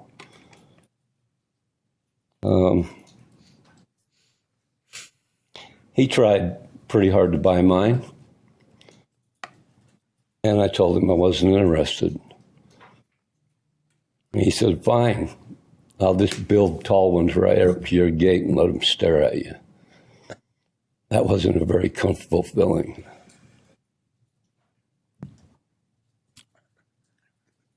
My irrigation ditch, he buried it over and built right over the top of it without any permission. So he had to make a new ditch and do 2 90-degree turns, which is sharp, with cleanouts, 2 of them. Thank you, Mr. Baldwin. That's Pardon? the time. That's it? Thank you. Yep. Thank you. Okay, thanks.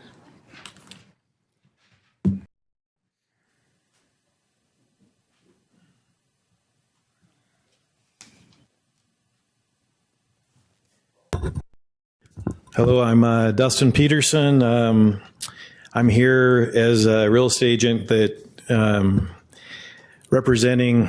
I've helped put all these parties together to possibly do a development.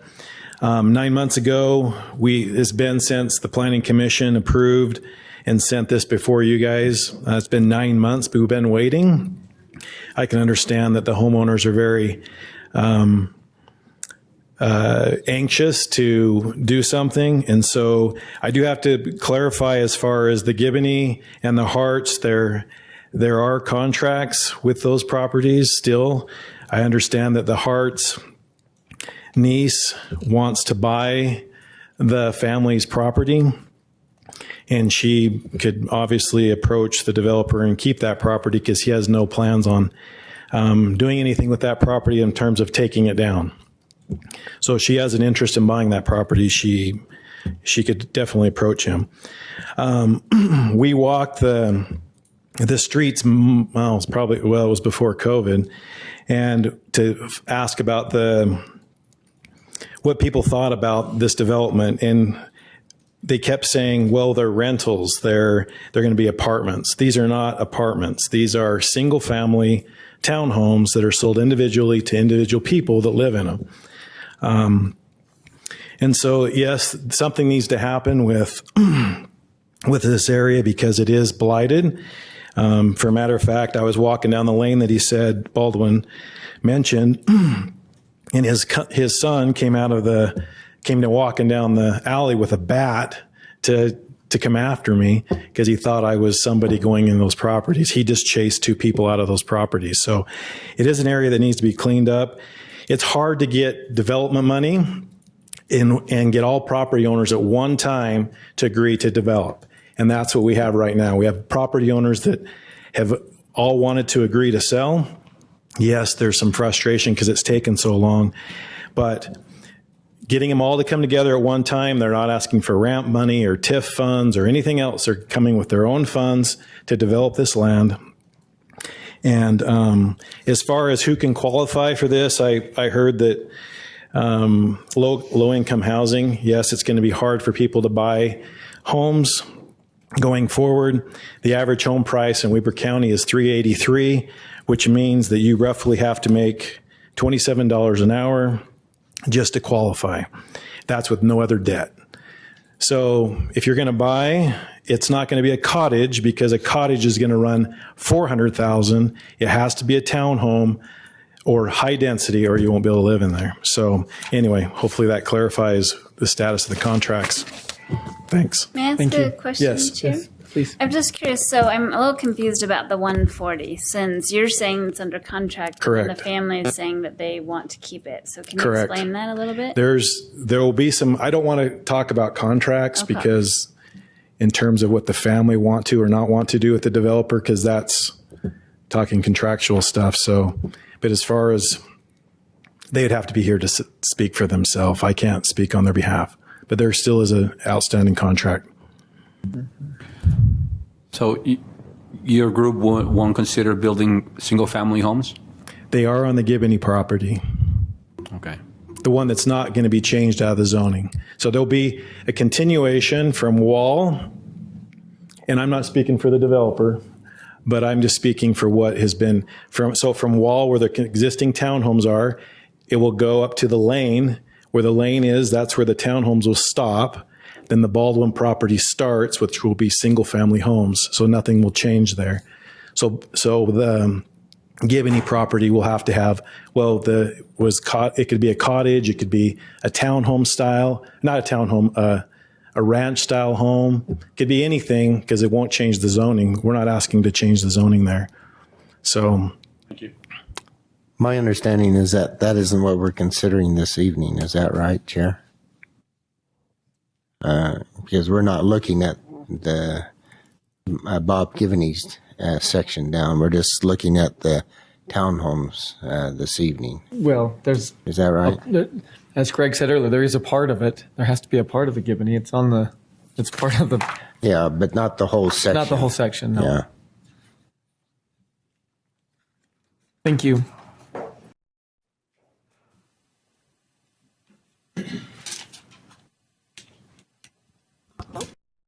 Hi, my name is Mandy Lee. I'm a realtor also. I'm with Coldwell Banker. I've been in the business for 20 years now this month, and I can tell you that this market is the most challenging that I have ever been in, for sure. Utah is ranked number 1 for the strongest pace of job growth, along with low unemployment, low mortgage rates, few mortgage delinquencies, and low state and local taxes. And this is largely caused by population and job growth. They're the biggest drivers. So we need affordable housing. We need affordable housing for our kids. I sold a property to my son this last year, and it was really difficult finding something in his price range. As Dustin stated, the median income for Weber County is $383,000. I have spoken with the developer. I've worked with the developer. I've known Sean for 13 years, and he has promised that they will be under that housing price range, under the 383. That does qualify, just to clarify, that does qualify for FHA certified. It's a condo. There's a difference between a condo and a townhome, and a condo is what wouldn't qualify for that FHA. These are townhomes. The definition of a townhome is a tall, narrow, traditional row house, generally having 2 or more floors. So they are individually owned, and I just want to make sure that it's clarified these are not apartments. Townhomes are what this generation is buying right now, the generation of our children. They want to play, they want to travel, and they don't want to have to worry about yards. And while I can appreciate the history of the area, this is the reality of the market that we're in. This is affordable housing. And I just want to say a couple of things about the developer, because I personally have known him for 13 years and worked with him on other projects. Developer can be a term that people don't want to hear, and it's a little bit jaded. Of course, there's developers I've worked with a lot that aren't the best to work with, but I can tell you that Sean is a very honest, trustworthy human being, not just a developer. Of course, he has to make money. This is what he does for a living, to provide for his family, like all of us. But I've seen his product. He doesn't cut corners, and he is more than willing to work with everyone on this project. And he's shown that the last 2 years, trying to accommodate everybody in the situation to keep the history of the project while also allowing affordable housing. Thank you. Thank you.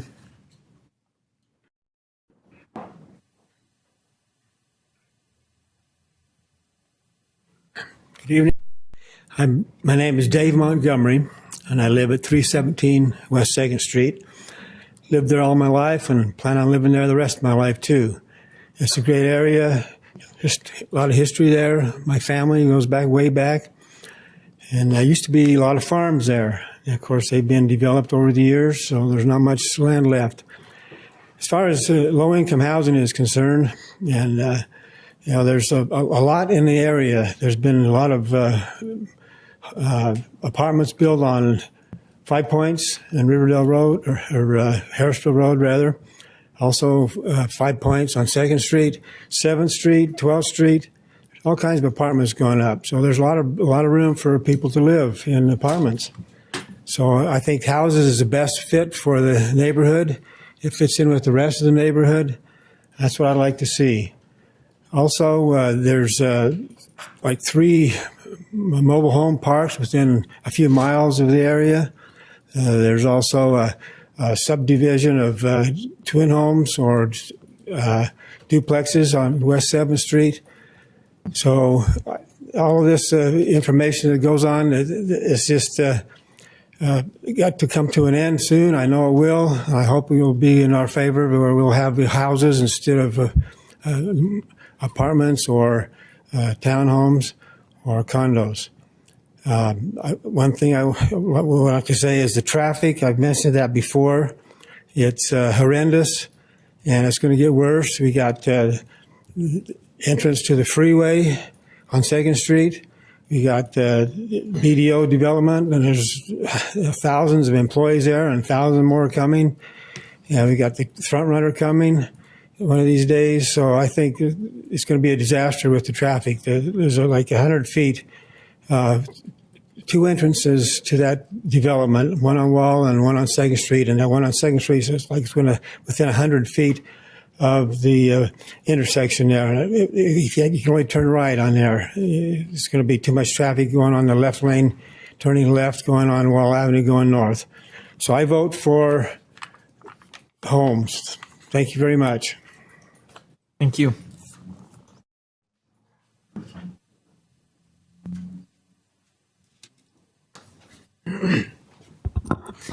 Thank you for the time and consideration this evening. I'd just like to take a minute or two and encourage you to consider voting no on this proposed rezone. My name is Ray Sosler, and I'm a full-time real estate investor and developer, and I renovate rundown homes for a living. And my most recent project was about 6 doors to the west of this proposed rezone on 2nd Street, 276. And it was an 85-year-old home, very rundown, and similar to a lot of the parcels that are under consideration tonight. It also had a little bit of an extra land. And so I took 6 months, brought the house back to life, worked with Ogden City, and was able to create a new buildable lot that was conforming to the R16 zone. And within 1 week, both the house and the lot were under contract to 2 separate buyers who were very happy. And what I would like to say is that townhomes are not the only option for this land. Honoring the Lynn community plan and putting single-family homes here is certainly viable. There are many developers who would appreciate that opportunity. And I just wanted to voice as one of them. And because I don't believe that, I think only one of the parcels has been marketed to the public. And there would be many people who would be interested in that opportunity. And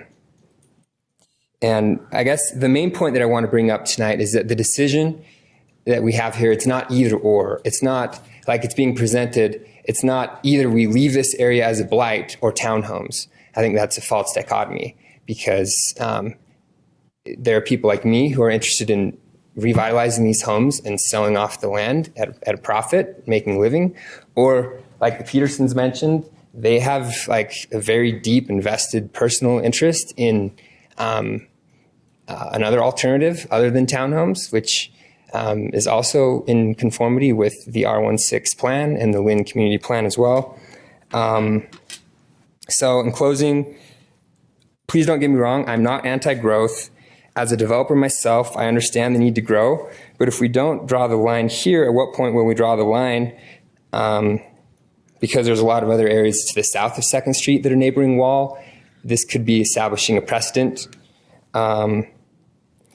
Anyway, all the statistics are true about affordable housing and the affordable housing crisis, and nobody here is disputing that. What those against the rezone are simply trying to say is that we do not have to turn one of the most historic areas in the city into mass townhomes when there are many, many non-historic parcels of land available that can be developed. Thank you. Thank you.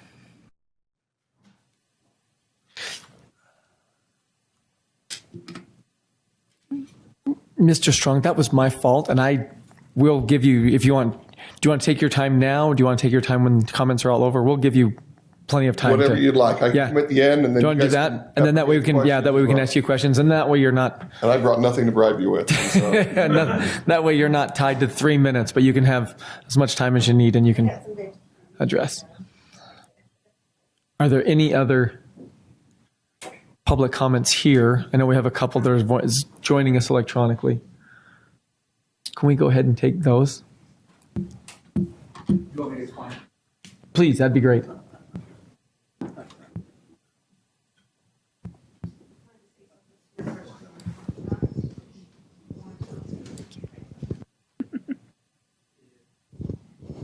if you're joining us via Zoom and would like to participate in this public hearing or provide public input, you can do so by using the raise hand feature found at the bottom of the Zoom application.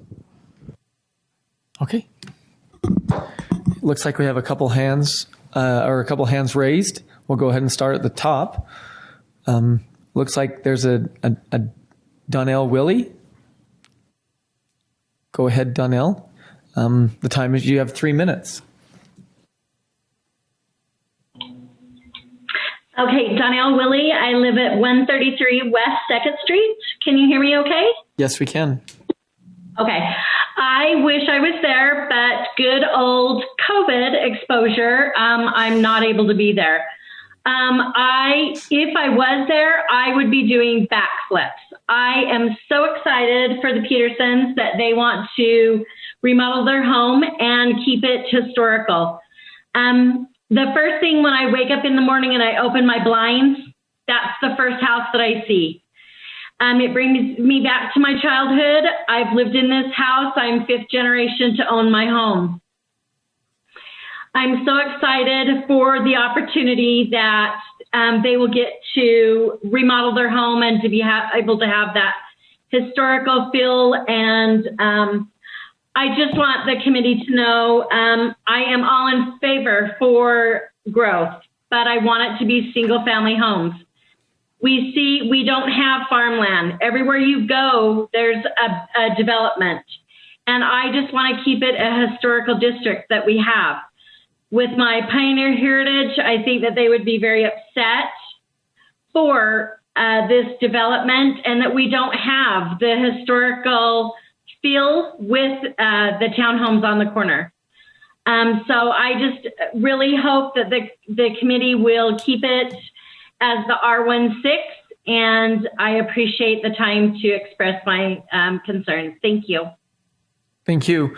Donnell, what was your address again? It is 133 West 2nd Street. Thank you. Thanks. Okay. Next, we have Angel Castillo. Go ahead, Angel. You have 3 minutes. Good evening, Angel Castillo, Ogden resident. I'd like to thank the City Council again for making sure that these meetings are available in a digital format to those who have high-risk relatives or friends or going through chemo and don't wish to be in public situations where they could harm them. I deeply appreciate that you've made our interactions accessible to the public, so thank you for that. I don't envy you one bit. This is a really, really tough spot to be in, and unfortunately, this is a position you're going to be in for a lot of times as we go forward, because we don't have an overarching plan for housing and where it goes, and our general plan hasn't been properly updated. And you know, this is a challenge. I mean, we are on one hand, we all know that the May 2021 Kempsey Gardner report says that Utah is 45,000 units deficient housing in the state. That's not any level. I mean, not just low income. That's all levels, just units. And we all know people that have a hard time with getting their kids into homes. So that's a real challenge. And we do need more housing, but at the same token, I know that some of you went to the Meet the Shoshone event, and the 2nd Street neighborhood is magical. And there are things that need to be preserved about that neighborhood. And so I'm asking you to table this for a in-depth discussion at a work session, looking at how you can the historic nature of that building, but yet at the same time provide additional housing because we need it. I don't believe that location is suitable for high density multifamily units, which I'm generally on a transit line a fan of. But townhomes seems to be a great solution.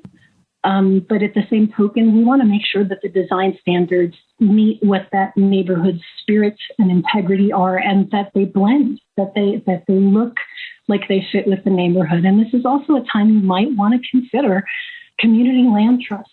When we lose open space it's gone forever. Imagine Central Park, or imagine New York without a Central Park. Perhaps this is something that we could look to inspiration from the Daybreak development, where they have different types of housing filtered through. Again, I don't envy you in general. I'm always a fan of more housing, but this needs to be done thoughtfully, with intention, for the neighborhood, exploring how we keep our historical context and how those homes blend, and how we're going to protect our open space. Because when it's gone, it's gone. Thank you. Thank you. Next, we have Katie Nelson. Go ahead, Katie. You have 3 minutes.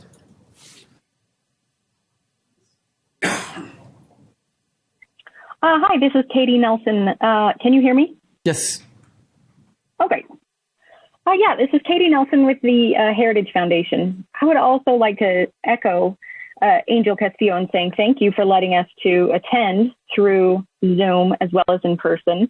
I was literally on 2nd Street when the meeting began, and so I was attending via Zoom, arranging things with residents on 2nd Street for installing about 17 historical markers on the street at these homes. One point, I think there's been so many great points made tonight, and one point that hasn't been made that I think is really, really important is the fact that we know that 2nd Street was a Shoshone campground for centuries before any other immigrants arrived, and that this land really is special. It really is remarkable because of its ancient history. Not only did the Shoshone live there for centuries before everybody else, but the Fremont before them. They were so ancient that the Shoshone didn't even know who they were. They called them the Ancient Ones. That's all they knew about them. And they have a burial mound placed along 4th Street because they all lived in that area that almost nobody knows about. So the reason I bring it up is because it really does mark out 2nd Street as extraordinary in Weber County, but also brings up the point that the only reason we know this is because of archaeology. The only reason we know that this is where they camped is because arrowheads turn up in the fields, and because there are, camped down areas of ground where the teepees were erected. The Shoshone didn't write things down. We don't have a written history. All we have is archaeology. All we have is what's in these farms, fields. And if these fields go to high density housing, if we tear it up and bury it over with high density pavement, it's gone forever. And this is a precious historical record that we will not find anywhere else in Ogden. And this is our chance to preserve it. I know we can't save all of it. I know we can't set it all aside and say, this is important archaeology, like excavate all of it. But what we can do is at least try to save it from high density zoning so that farm fields in the future can be excavated so that it's not completely destroyed and paved over forever. So that's the main point that I would really like to emphasize. This is really, really historically important. And I'd also just like to say that one man's blighted is another man's history. And just because something is ugly doesn't mean that it's not valuable, as we have learned, with the Jefferson District that people wanted to tear down before, saying that it was ugly. Thank you. Thank you. Next, we have a Karen Rose Staccato. Sorry if I said that wrong. Go ahead. You have 3 minutes. Hi, it's actually Karen Decato. Sorry. And it's okay. It happens all the time. We just moved in at 276 West 2nd Street. And I believe the previous owner, Race, is there today or tonight. And I just want to say we love our new community. We love our neighbors. They're very friendly. The Shoshone Festival, that we did not know that this location has a very rich history before the railroad days, which is very interesting. We have a small child that we're hoping to raise in this home And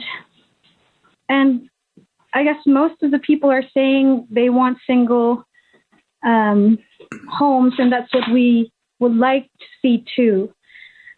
I've lived in California. I lived in a townhome. It's horrible. So, I mean, although people would be able to afford it, I don't think they would be happy living in it. That's just my personal opinion. High density houses will not really help in terms of resources, because it will, use more resources. It could cause more pollution. It could cause more traffic. But yeah, more looking at our family right now, our small family, it would be nice to have single homes in the area, and would have other families like us. So, we would have other friends and continue to be able to preserve the history in this neighborhood. That is all. Thank you. Thank you.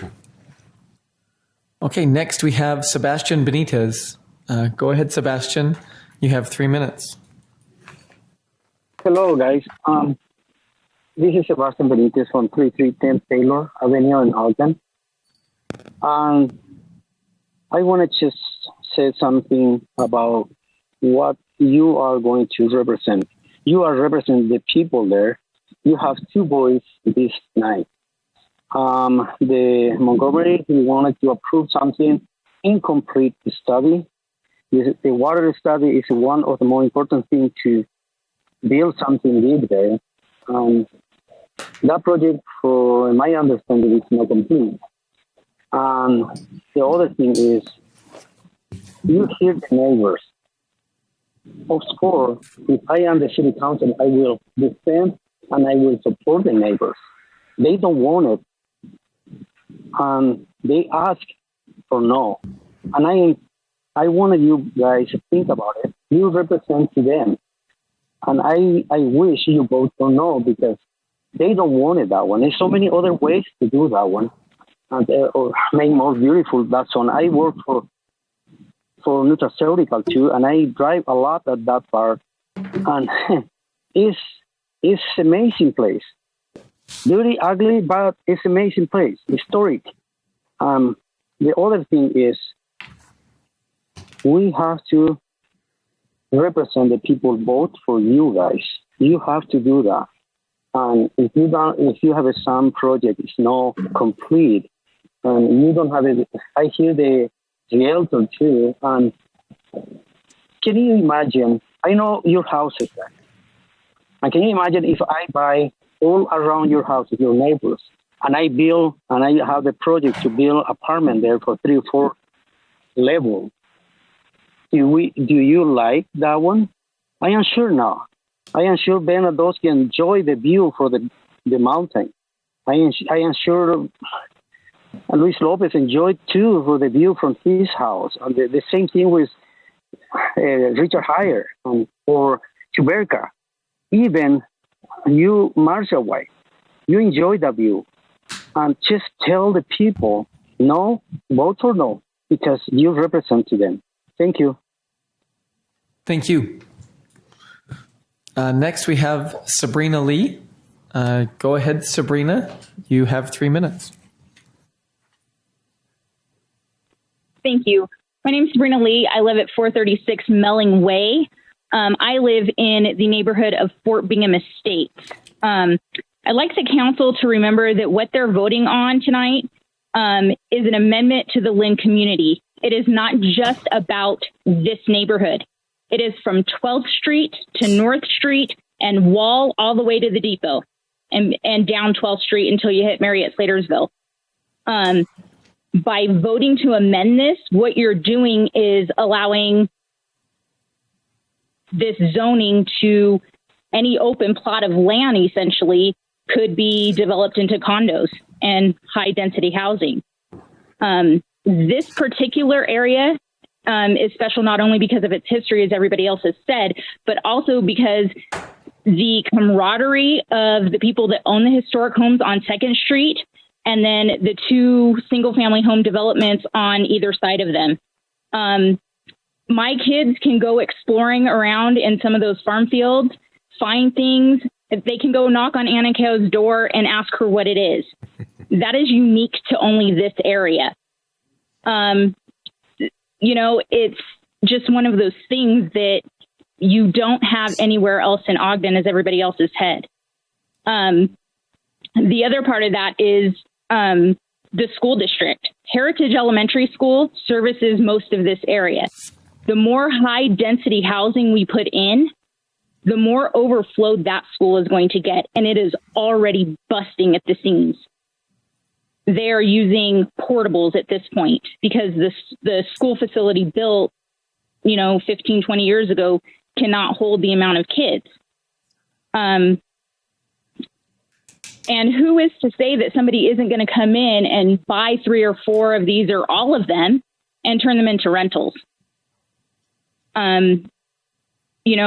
As a historian and as a member of this particular community, I would like to see us at least have something different than what is going on in all the other voting districts and communities around us. It is unique. This particular space needs to be preserved, but you have to remember that by changing that amendment, you are changing the entire Lynn community. And it will not just affect this particular small piece of the Lynn community, it will affect the entire community. Thank you. Thank you. And next we have Shelley Hart. Go ahead, Shelley. You now have 3 minutes.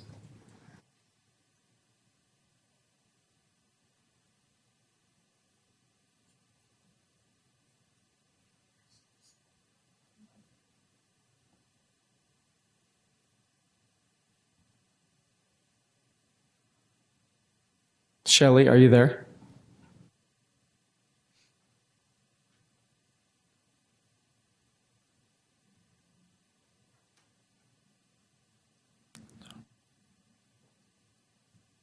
Okay, we'll see if we can get her again, I guess. Okay. Any other public comment from the chambers?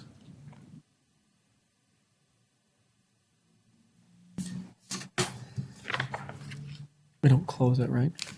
No. Perfect. Okay. We'd like to invite the petitioner, Mr. Strong. Sorry? Let's try her again. Sorry. Shelley, are you there?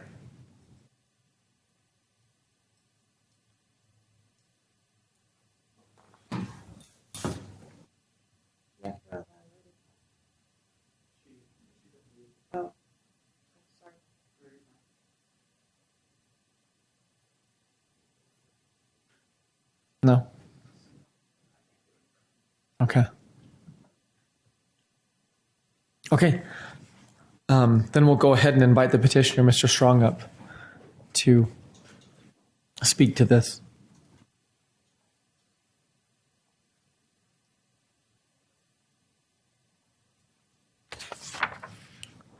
Sean, 2473 South, 1100 West, Syracuse. Just to start out, before you ask questions, there's just been a ton of buzzwords tonight to kind of throw you guys over the edge.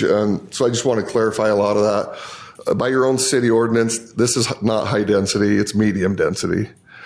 These aren't apartments, these aren't rentals, these are single family homes that are attached, so they all have their own tax ID number, so they're individual homeowners. Now, yes, they can rent those homes if they would like, but you as a homeowner can rent your home as well as you like. There's actually builders out of state coming into Utah, building whole subdivisions of single family homes and renting them because there's not enough rentals right now. But that's beside the point. There's a ton of this stuff that people are throwing out there, high density rentals, condos. These aren't condos. The young lady that talked about the FHA certification, it's true for condos, but the FHA certification is not true for single family homes, even attached. I am a certified residential appraiser, and one of the things you look at for land is the highest and best use. What should I put there that's legally feasible, physically possible, and what's going to bring the best return? So as developers, we look at that. As realtors, we look at that. And as a city council, you should look at that as well.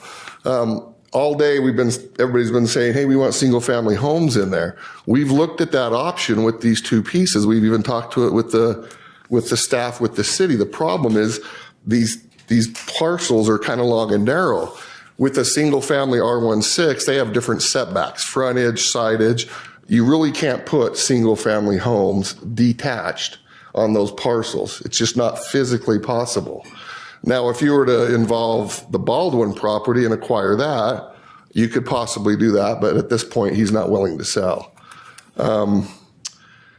With that being said, we have made a lot of concessions to the neighbors. We've been working on this 2 years. We've met with the historic neighbors who really aren't even touching the property, and we've also met with the surrounding neighbors. After that initial meeting, we decided to leave Bob Gibney's R16 so that we would not leave a peninsula or an island for this zoning. So basically along 2nd Street, we will keep the zoning intact, which runs into the Fort Bingham subdivision. I probably personally spoke to 15 homeowners that actually neighbor the property, touch the property in the Aspen Ridge and the Fort Bingham, and only 1 out of the 13 was opposed to it. I showed them what I was doing, I explained it to them, and they were all, and I think you have a lot of those letters in your files with you, or you should, because it's just been a long time since, I think last year when I got those. And I know we keep talking about preserving the neighborhood and the value and the historic nature, and I'm all for that. And that's why I decided with the staff that we should probably leave the red brick home that's been discussed tonight. And on that note, if Shelley's family would like to purchase that back, I don't have a problem with that. They can purchase it back, rehab it, stay there, enjoy their heritage. That's fine. You got to also remember that this property is both going to touch the Aspen Ridge on the north, which is a newer subdivision, and it's going to touch Fort Bingham, which is a newer subdivision compared to these older homes. So it's not like we're putting something out there that's so different or unique than what's already there on that quadrant of that block. With that being said, these homes are 80, at least on this first phase, 80% of these homes are hard surface brick. And we did that for a purpose, to try to match what was down 2nd Street. We continue to do that. We're going to continue to do that in the future of this phase as well. I did meet with Mr. Baldwin on the property, and we did decide that we were going to try to leave and preserve his access into his property. I asked him, you don't want a brand new asphalt road into your property at no expense? And he said no. He would rather leave the dirt road. And I actually talked to Mark, the attorney, and he said we could do that and incorporate that into our plan and make it like a dryscape so that they could continue to use that as well. The comment about me overlooking his property, I never said that. I don't know what he's talking about on that. Maybe it was somebody else, but I did not say that. With that being said, if you have any questions or concern, I'd be happy to answer them for you. Any questions?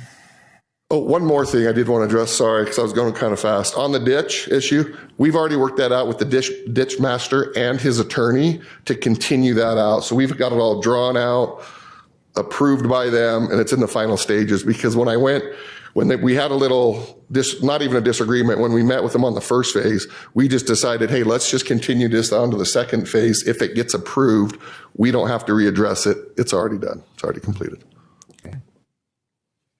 I do have a question about the Gibney property. Sorry. Yes. You said that you decided to take that one out or leave that. Correct. Was that your idea, his idea? Well, actually, it was, we talked to the neighbors like I discussed. The city staff kind of recommended it, so we just kind of came to that agreement because we didn't really want to leave a peninsula or an island. And the one lady's house, Terry Lanier, which is right there, who doesn't want to sell or doesn't want to rezone, if we would have done it the other way, it would have left an island or a peninsula. Okay. So once again, trying to come to some common ground and give and take a little, we decided that we would leave Bob Gibney's. And his works for single family, if you look at the plat, his is pretty square. So you actually can do single family 6,000 square foot lot on his property. Unlike the two, long, narrow ones that run north and south. Really can't put single family there. So that's kind of why we went with that, as well as leaving, I think, 140, which is the red brick house, just to kind of show some of the historic value of the area. Okay. Chair, I have one question. Ms. Lee mentioned about affordable housing, but also that the average home in Weber County was $383,000. That's the average amount. And she mentioned that your price would be below that.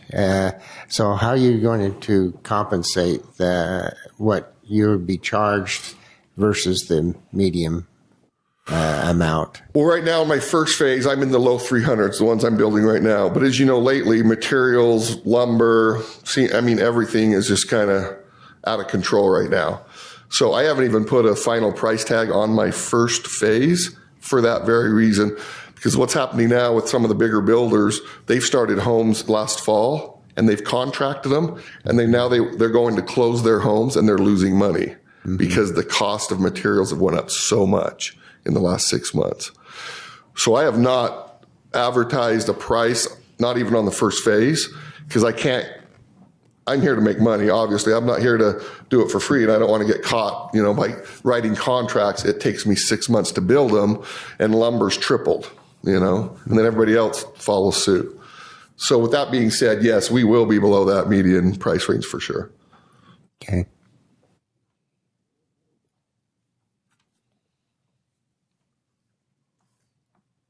Any other questions for Mr. Strong? Okay. Thank you so much. And Appreciate I'm sorry I didn't get you up here sooner. No, you're okay. Do I come now? Do I wait? That's on me. So I apologize.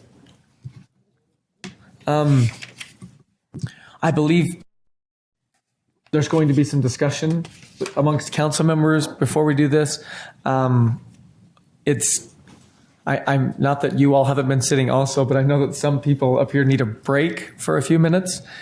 Would it be fair to take a 5-minute break and then come meet back in here? Is that okay? Thank you. Yep.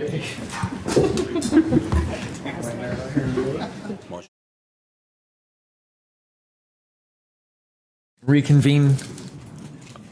I guess we're good with the recording and all that stuff. Okay, thank you. So we have had the presentation. We've received public input. It's now time or the opportunity to either ask questions of Greg or comments amongst council members or discussion amongst council members, or we can take a vote, or we can make a motion and take a vote. Vice Chair White brought up a good point that we're not really sure if is there some language we should be using for amending the current plan?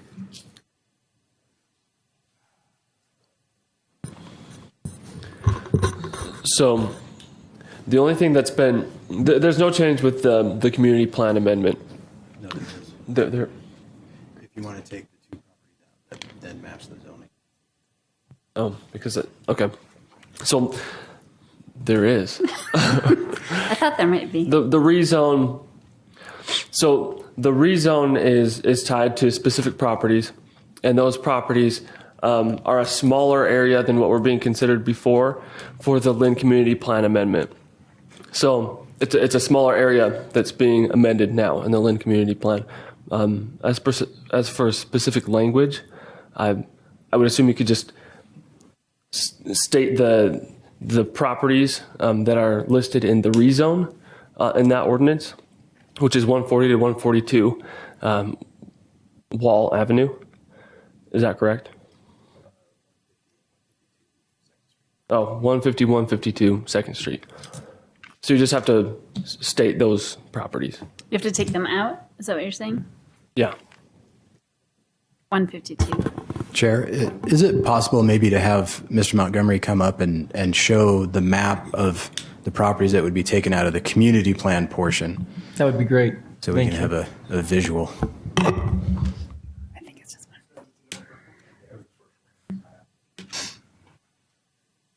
Oh, right there. Oh, it was there.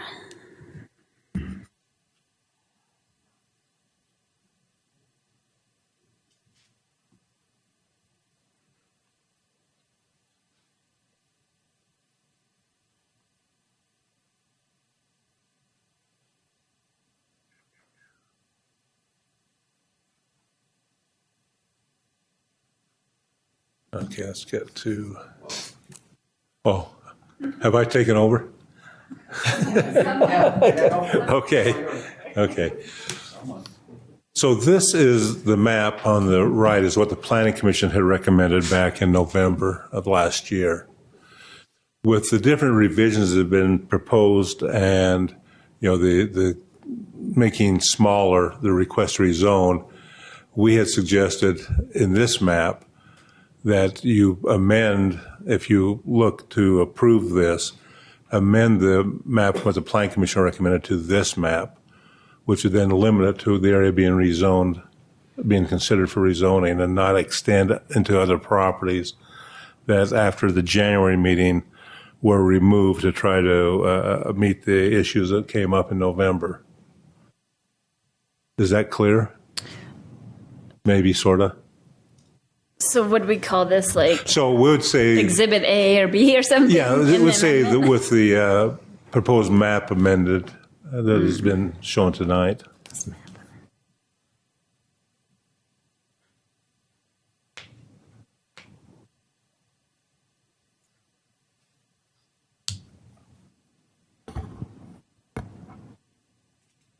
We need to just go back.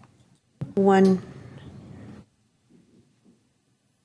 Oh, okay. Now I understand. Okay, now I'm understanding where.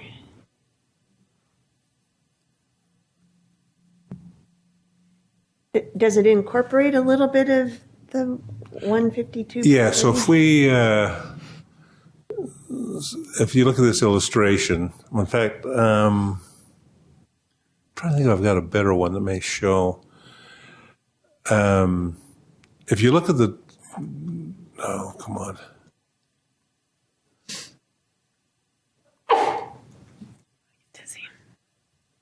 Yeah, it's not in this one, it's the next one.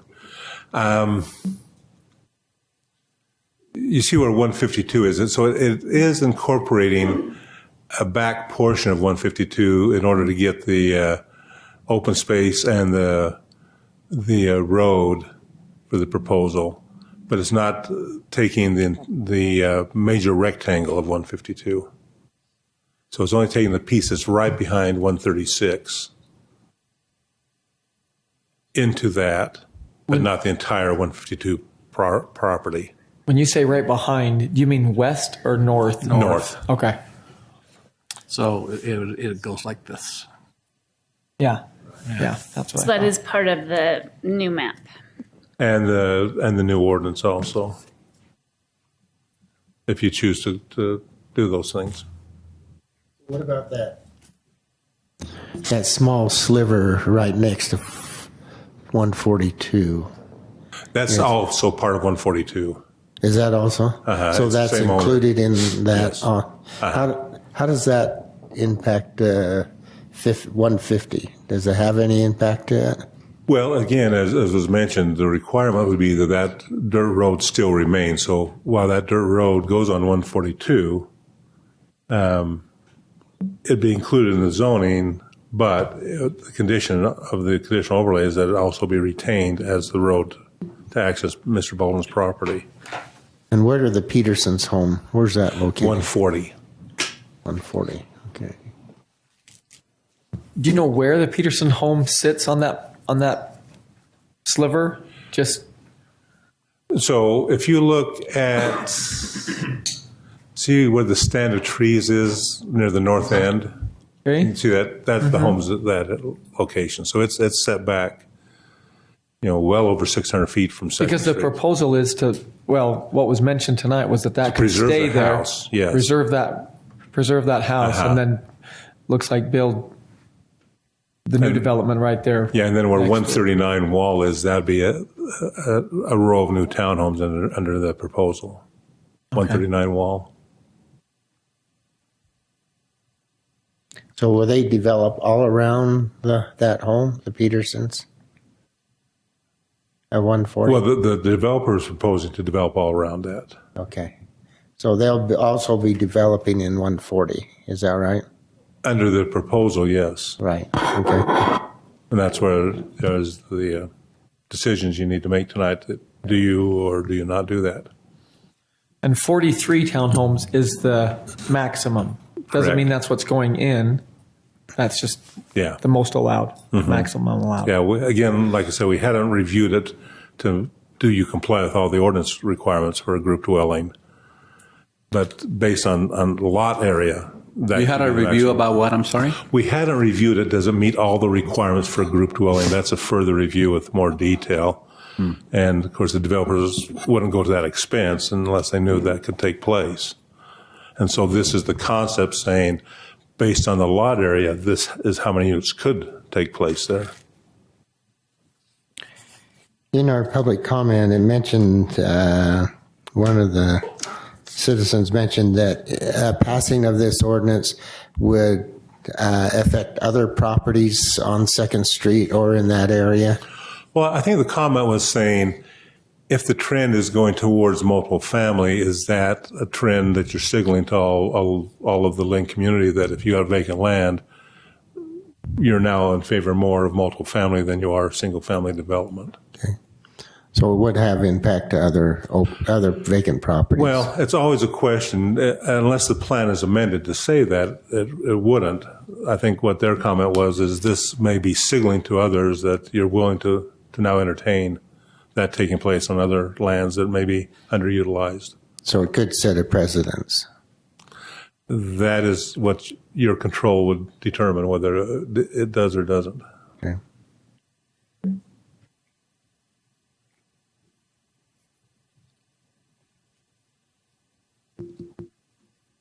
I just want to say I appreciate how much work and time has gone into the effort to get something that's somewhat amenable, not having the island there, the work that your staff did with the developer and working through that. I think I really appreciate that, all the time and effort that was put in.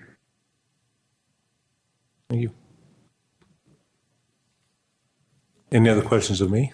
Yeah, I'm trying to find, I know that this vote was 5-3 by the Planning Commission. Yes. Can you tell me what their no votes were for? The no votes were feeling that if you're looking at moderate income housing and R16 is just as good as R3, and feeling that they felt that R16 is more reflective of the area and didn't see the need to make a change.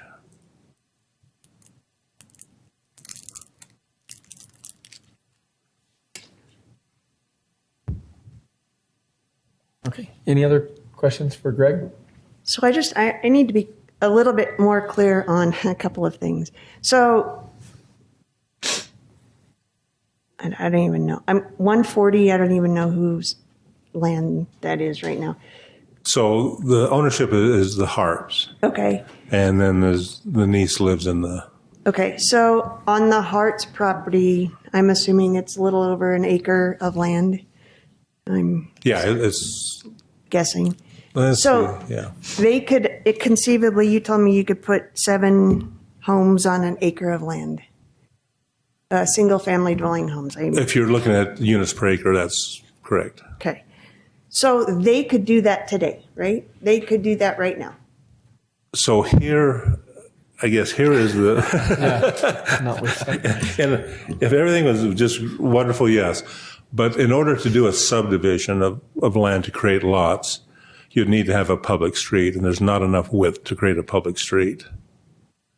That's where, to ultimately have that happen, you need to have a lot of the properties combined to make that work.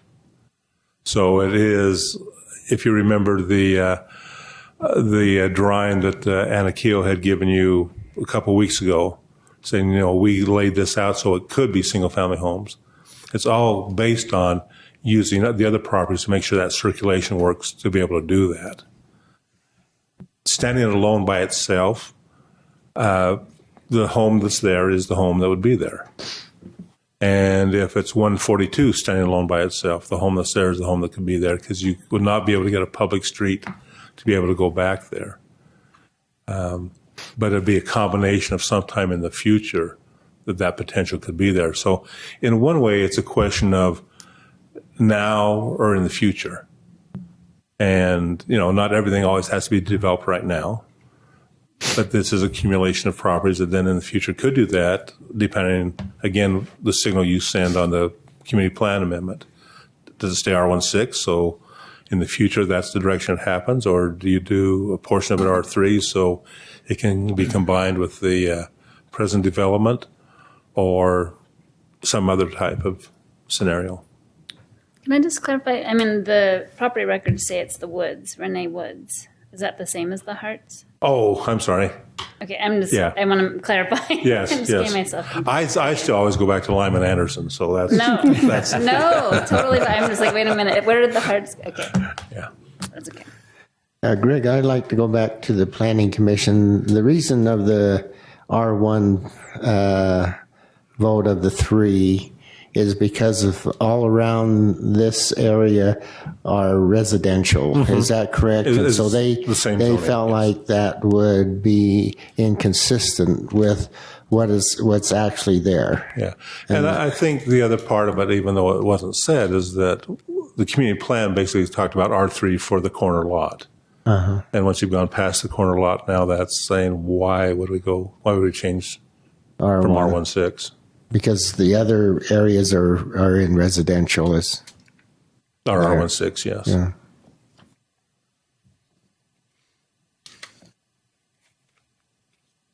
And tell me, which lots have already been sold? I'm sorry. 139 Wall. That's the only one. That's the one where I've noticed in the county records it's a new ownership. Now the other ones, as has been explained, there's a contract, and so that's, you wouldn't see ownership change yet on that. And they were all originally on the petition, though. Correct.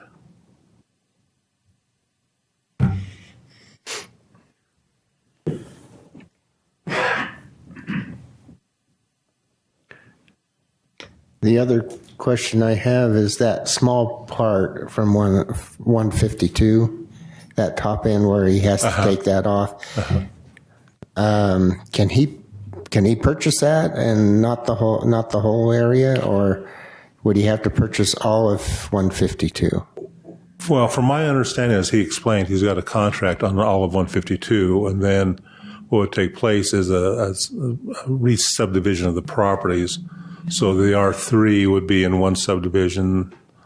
The rest of it, R16, would be in a separate subdivision. But the question is if they're under the contract and they buy the property, then they could do those options depending on what you determine tonight. Okay. So the owner, actually, he could sell that small part and not the whole bit. Well, it'd be all of one piece, and then the person would subdivide it to create the two different areas. So what happens if he doesn't sell that to him? Then he there's that small then section. you have the of zoning on that, but you don't have anything that could take place. Yeah. Or you'd have to amend it and then change acreages and things like that. Yeah.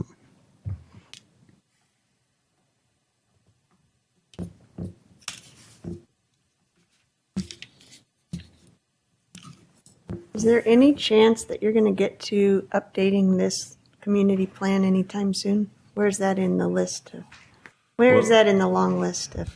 Well, so right now where it's at is that we're doing the East Central, and then we'll do Canyon Road next, and then after Canyon Road it'll be here.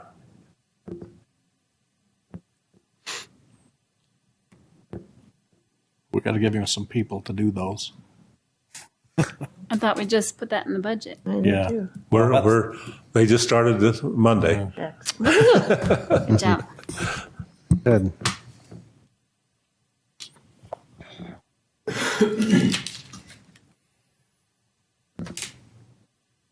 Any other questions? Of me? I'm sure you have other questions, but.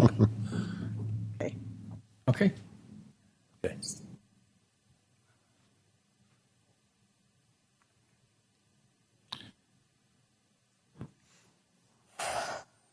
Any other council comments?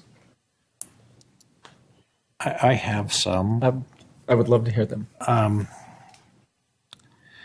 This is the area that I represent. These are the people that I'm on their ballot when it comes up. And Me too. You too, I know, but Me too. 3, 4. and so I think I want to make a couple of points that I think are pertinent to this. We as council members were elected by people to represent people. We aren't here to represent developers. Not that we don't sometimes, because sometimes those perspectives align. But based on my inbox this morning and over the weekend, they don't align in this case. We received a lot of communication from some that originally gave support and signed that petition that Mr. Strong talked about, that rescinded that today, and they indicated that they felt like that it had been misrepresented to get their signature on there, and I couldn't say it one way or the other, but that was what was represented to us in some of those communications that we got, some today, I believe. The original development that is on the corner of Wall and 2nd Street, that property was vacant, has been for decades. It is a wonky piece of property that, it was difficult to develop, and this was the thing that developed, and it was appropriate in as much as it was on Wall, which is an arterial street, and certainly homes were probably not going to front to Wall because they couldn't cut in accesses, for the R16. Matter of fact, I'm not sure if it even required a rezone in order to do it. Do you remember if it did? It did require a rezone. Okay. Right. Okay. So anyway, I think, but I remember there was discussion at the time that while it may be appropriate for that piece that fronted Wall, it was not appropriate that it creeped down 2nd Street, because that was a stable neighborhood that would be adversely affected by that. I call this principle the creeping gradualism that tends to happen, in which we've already seemed to have forgotten the sentiments from a few years ago while we're considering this.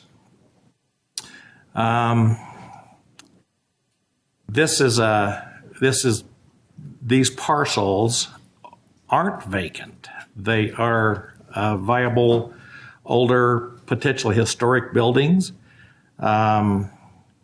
that can be restored and in keeping with the R16. And it is important to maintain the quality of life for these neighbors. And that's the common theme that I'm hearing, is this quality of life thing. And, I really believe that continuing to increase the density in this area is detrimental to that quality of life. It doesn't stabilize the neighborhood, and you can't get it back. This is such a unique area with its, it was, if you look at our addresses in our city, this is the ground zero for our city. It was the oldest neighborhood in our city and has such a rich history that predates all of us. And we've got a large contingent of neighborhoods that are neighbors that are interested in protecting it, promoting it, and making sure that it continues. And I think it would be disingenuous of us and to not protect this by maintaining the same zone that it currently is.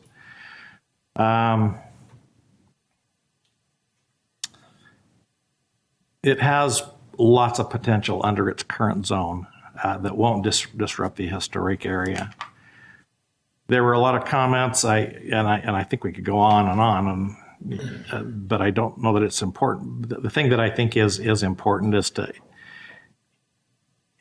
we've already included 30 units in this neighborhood, and to throw in another 44 to give it 74 is too much. It's over the top. I think we've got enough people interested in making this neighborhood better as it's currently zoned, that I don't see the point of doing something that is potentially harming the continuity and the stability of this neighborhood. So the ditch, I think, is an important issue. Maybe it could be resolved. I think it was interesting, though, that there had to be a lawsuit in order to and I don't know what the lawsuit was all about. I just know there was one. So I guess I can't speak to that whole purpose. I just know that I got a lot of calls about it. So I think it's probably in place now. Maybe everything's great. I don't know, but I just thought it was telling that there had to be a lawsuit. So some of the comments, some of the words that I think are important was magical. That was one of the comments that came in, and it is, if you've been there, and I have spent a lot of time there, and it is an area that does have a flavor because of what it is currently and can continue to be if we are careful. And so I think we ought to continue to keep it. The highest and best use, that was the term that Mr. Strong gave. Its highest and best use, I think, is currently what it is. So that would be my comments. So thank you very much for letting me ramble. Thank you. I was very interested in what you had to say about this, because I know you do spend a lot more time in that area than maybe the rest of us do. So thank you.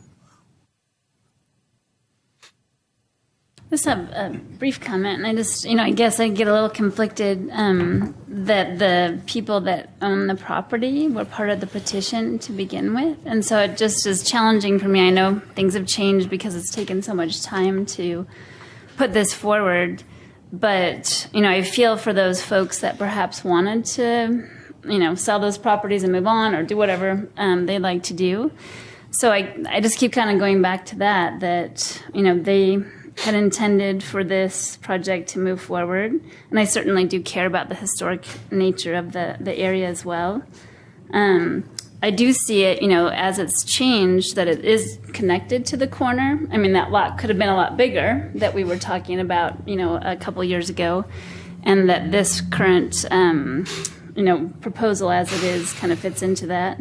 And I do appreciate the developer, working with the residents and trying to figure out the best solution, especially for those single-family homes maybe in the Giboney area. I guess, it's just so hard when you get a petition in front of you. We've been talking about for weeks on end, years on end, practically. And then you have people call you up today and say, hey, now I want to do something totally, so which thing am I supposed to believe in this situation exactly? So my feeling is that by amending the plan as it currently stands with the amendment, whatever happens with the contract or no contract, etc., they can all figure that out for themselves. But to me, this other parcel seems like it blends into the corner enough for me to say it's okay to amend the plan. That's just my perspective. Thanks, Chair. I've sat pretty quietly, just listening. But I'm listening. And I think one thing that people maybe don't recognize about our council, and just because I think, we talked about the bad word developer, but politician's not really always the most favorable word. But one thing about this council is we kind of rely on each other for expertise and advice. Some of us have expertise in areas where others don't. And I take the comments that Councilmember Heyer made pretty seriously. He's in touch with the neighborhood really well, and I feel like I've gotten to know the neighbors in this area through other proposals as well. But I know that he represents that area. That matters to me quite a bit. I think that if the roles were reversed, he would do the same. He would ask me, tell me what you know that I can't know because I don't live there. So those kinds of things weigh heavily in my decision making. I also, development proposals don't usually come to us this messy, we'll just say. Not that it doesn't have merit, there's just so much conflict and confusion and this and that. And I just don't think that's how it's supposed to be. I'm more accustomed to them coming to us more fully cooked and ready to go. But so that's where my mindset's at. I also recognize the strength of the neighborhood. I know that neighborhoods are the fabric of a community. I'm not anti-development whatsoever. I think that developer interests and community interests absolutely can and often do align. So I'm with Councilmember Heyer in the comment that he made that those interests just don't seem to be lining up on this one very, very well. So that's weighing heavily for me. Thanks.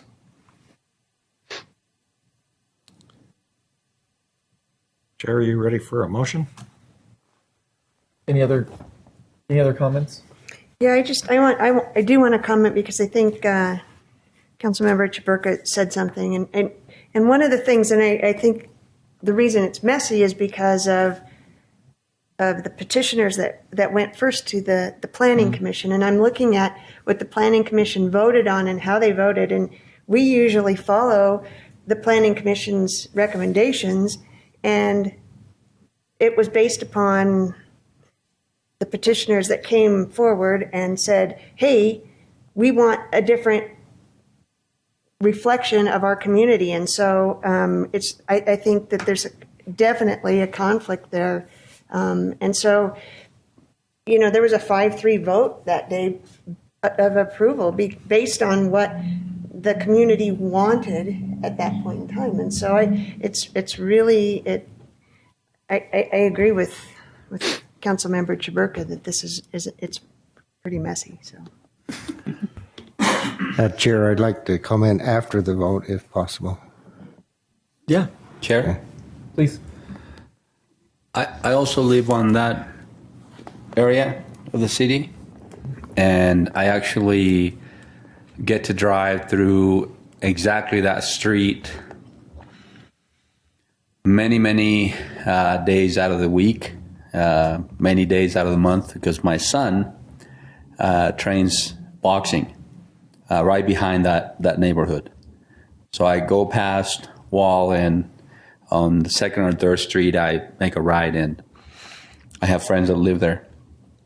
And so I also, as has been said, I don't have anything against developers. In fact, myself, I'm looking to get into the construction business,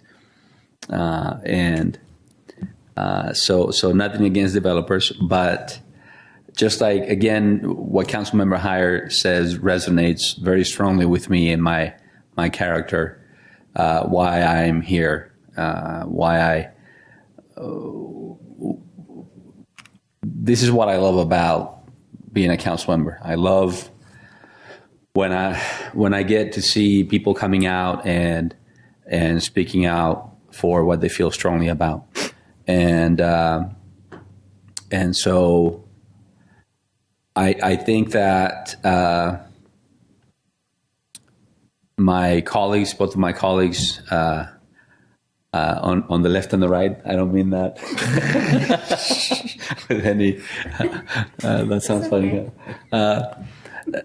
So things change. Things change, and I mean, I wonder who of us here haven't changed our opinions from time to time about issues that we have, and I mean, that happens to me all the time. I mean, half the time. I mean, sometimes I'm very conflicted about many different things. So I can see this happening.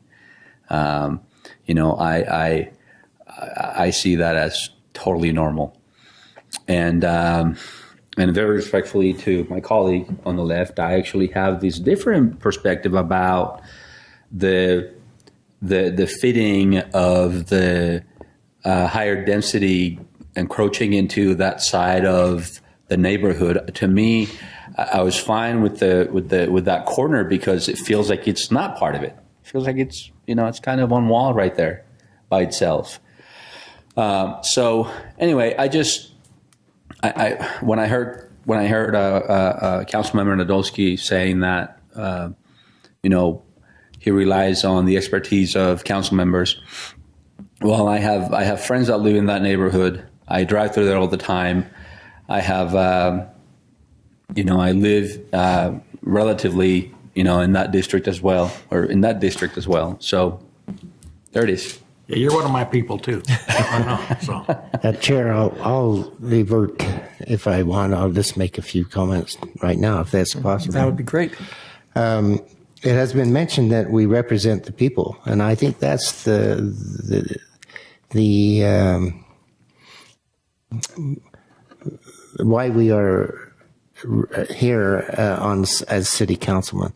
And we need to listen to the public that comes to us. We've heard many comments this evening along those lines, and last Saturday we went out to the fairgrounds, and across the table was the mayor of Harrisville, and they had a developer come in. As a council, we're not against development. We work with them all the time. But she says the developer wanted to do this, this, and this, and the council came up and says that doesn't fit into our vision for that area, and so they didn't do it. They didn't let the developer come in, and she says you have the right to say yes or no of projects that happen within the city. The reason I asked Greg about the R16, because all around that area is R16. My wife and I, after the August the 7th event, went through those neighborhoods, and it was a refreshing feeling to know and see of the single homes that were there, the community, the families, the individuals that were residing in there. And so I can understand why some of the planning commissioners voted against this. But I also would like to thank Greg and his group for bringing out not only the positives, but some of the things that we need to consider. As I looked at and heard the comments, I heard of historical factor. And I think that's an element that we need to evaluate of how can this community continue to fit into the historical factor of Ogden, because Ogden has a long history. The other aspect is that the ditch. And every week, I'm on a ditch company, and I go up and I turn the water in, and I know exactly how irrigation ditches work, because I do it every week. And the importance of those irrigation ditch are vital to not only the area that I live in, but I'm sure in this area. Tammy tonight mentioned, she says that our decision tonight will have a long impact in the community. What will this area look like after what we vote on? She says that we need to change, but we need to change to be smart, and I think that's important. The other thing is we need to do it in the right place, and maybe townhomes in this area is not the right place. Then she made another comment that says, just work with us. And I think that's the key element of what we heard here tonight, is that the citizens or the community in that area wants us to work with them. And I think that's the important aspect of it. There was also a comment tonight saying if we develop this with townhomes and other items, which may not be bad for the certain areas of this area, but it's going to impact the school. And we have to evaluate what impact will our decision tonight have on the school system in that area. And so as I looked at the proposal. I tried to envision how this ordinance would work without acquiring all of lot 152. We're always saying, well, he can cut off that top end. Well, if that homeowner doesn't want to sell his property, he can't cut off that top part because it won't be there. And so it's hard for me. I don't think this is a messy ordinance. I just think it was a difficult ordinance.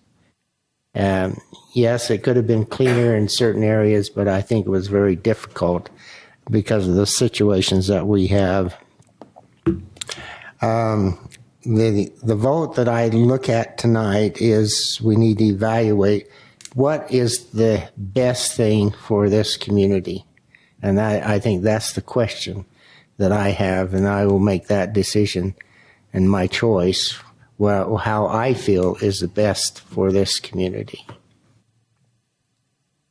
Thank you. Thank you. I'd like to take just a minute and again, thank Councilmember Heyer for leading off and getting with his comments. One of the things he mentioned was about things not quite aligning. And I think that's kind of the theme for tonight. There are a lot of things that I feel haven't aligned correctly or the right way or well together. One of those is we ask, that's why we have a planning commission. We have a planning commission to review these type of items so that they can dig in and do that work and then submit an ordinance to us. And I don't believe that what they submitted and what is now here and what is actually portrayed aligns with all the information we've been given. It's obvious that the proposed ordinance that we had and the addresses that go with it didn't align. So I also think that some of the definitions of a lot of the terms I heard tonight, single family homes and rentals, I don't think that the vision that's being portrayed and what people are afraid of align with what's actually being proposed. I appreciate the concessions that have been made and the work that's been made by Mr. Strong to continue to enhance that area and build up that area and add to that area, and the time that it's taken for him to do that. I also appreciate the members of that community for their passion and their enthusiasm about the uniqueness and the specialty of their neighborhood. Their excitement and their passion is contagious, and I appreciate that. And it's fun the last couple months to get to know you and work with you on certain things that are taking place in your area. So I agree. I don't know if I can disagree completely that I do believe it's kind of a messy ordinance. I do believe it's messy, so I apologize, but I do appreciate everyone that took the time to be here, took the time to share what their vision is, took the time to share what they love most about that area, and I do believe, like Councilmember Heyer said, I wholeheartedly believe that we are here to represent the people. And I'm not saying that it's just those people that live there. I think it's all people that want to come here, all people that want to live here, all people that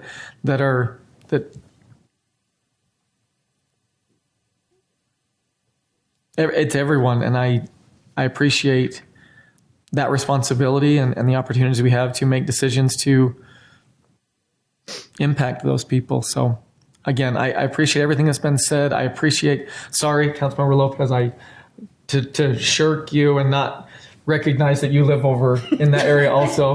But I do appreciate your comments and yours too, Councilmember Heyer, and everyone's comments. And I'm assuming that probably didn't make it any less messy. So either more comments or a motion or questions? I just have one more comment, and Okay. I apologize. I just wanted to say that I, too, really appreciate all the engagement of the neighborhood and everybody that's called and written to us. I always appreciate that. I just feel like there are other people in the community that we also represent that aren't able to always show up at our meetings or know that this is even getting decided today or have any clue what's happening because they're busy with their lives and families. So I think that we always have to consider the needs of the overall community. And I certainly respect everybody's opinion here. And I just have a little bit of a differing opinion just because I know that we're under this serious crunch in finding just additional housing for anybody. And I'm not saying that that means we just build anything or do anything at any time or, cow down to developers as they come forward. But in this case, I just disagree. So that's all.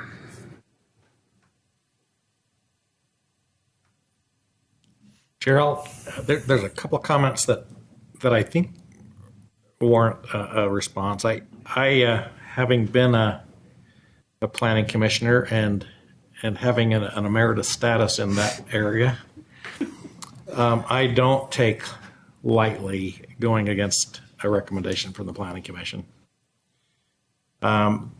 However, we do have different missions. They are there to review things against the general plan, and they're very analytical about it. They really shouldn't be listening to a lot of the emotional arguments that center around things, and they are pretty good about not doing that. I got real good at tuning out people that are NIMBYs. And for those of you who don't know what that term means, it's the people that just say, not in my backyard, NIMBY. Because there's a lot of that. And there's usually, some of those. These people are not typical NIMBYs. They have legitimate, concrete reasons for their comments. I just don't put them in that category. So anyway, I just wanted to say that I think that's differently somehow. And anyway, so if you're ready for a motion, I'd be happy to make it. We'll see how it goes. Then concerning ordinance 2021-41, I would make a motion that we deny that petition to amend the Lynn Community Plan. Second. Thank you. We have a motion by Councilmember Heyer to deny proposed ordinance 2021-41 amending the community plan, and a second by Councilmember Nadolski. This is a roll call vote. Councilmember Chaburka? No. Councilmember Heyer? Aye. Councilmember Lopez? Aye. Councilmember Nadolski? Aye. Councilmember Stevens? Aye. Vice Chair White? No. Chair Blair? Aye, that passes. So that ordinance is denied.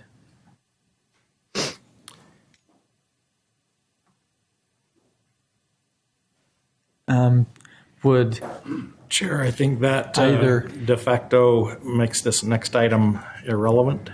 I don't know how we dismiss that procedurally. Do they need to make some kind of before we go there, would Councilmember Chaburka or Vice Chair White care to speak to their Yes and no vote? yes vote? Yeah, yes. No, and I think I explained it earlier. Okay. Again, I do really appreciate the community's involvement.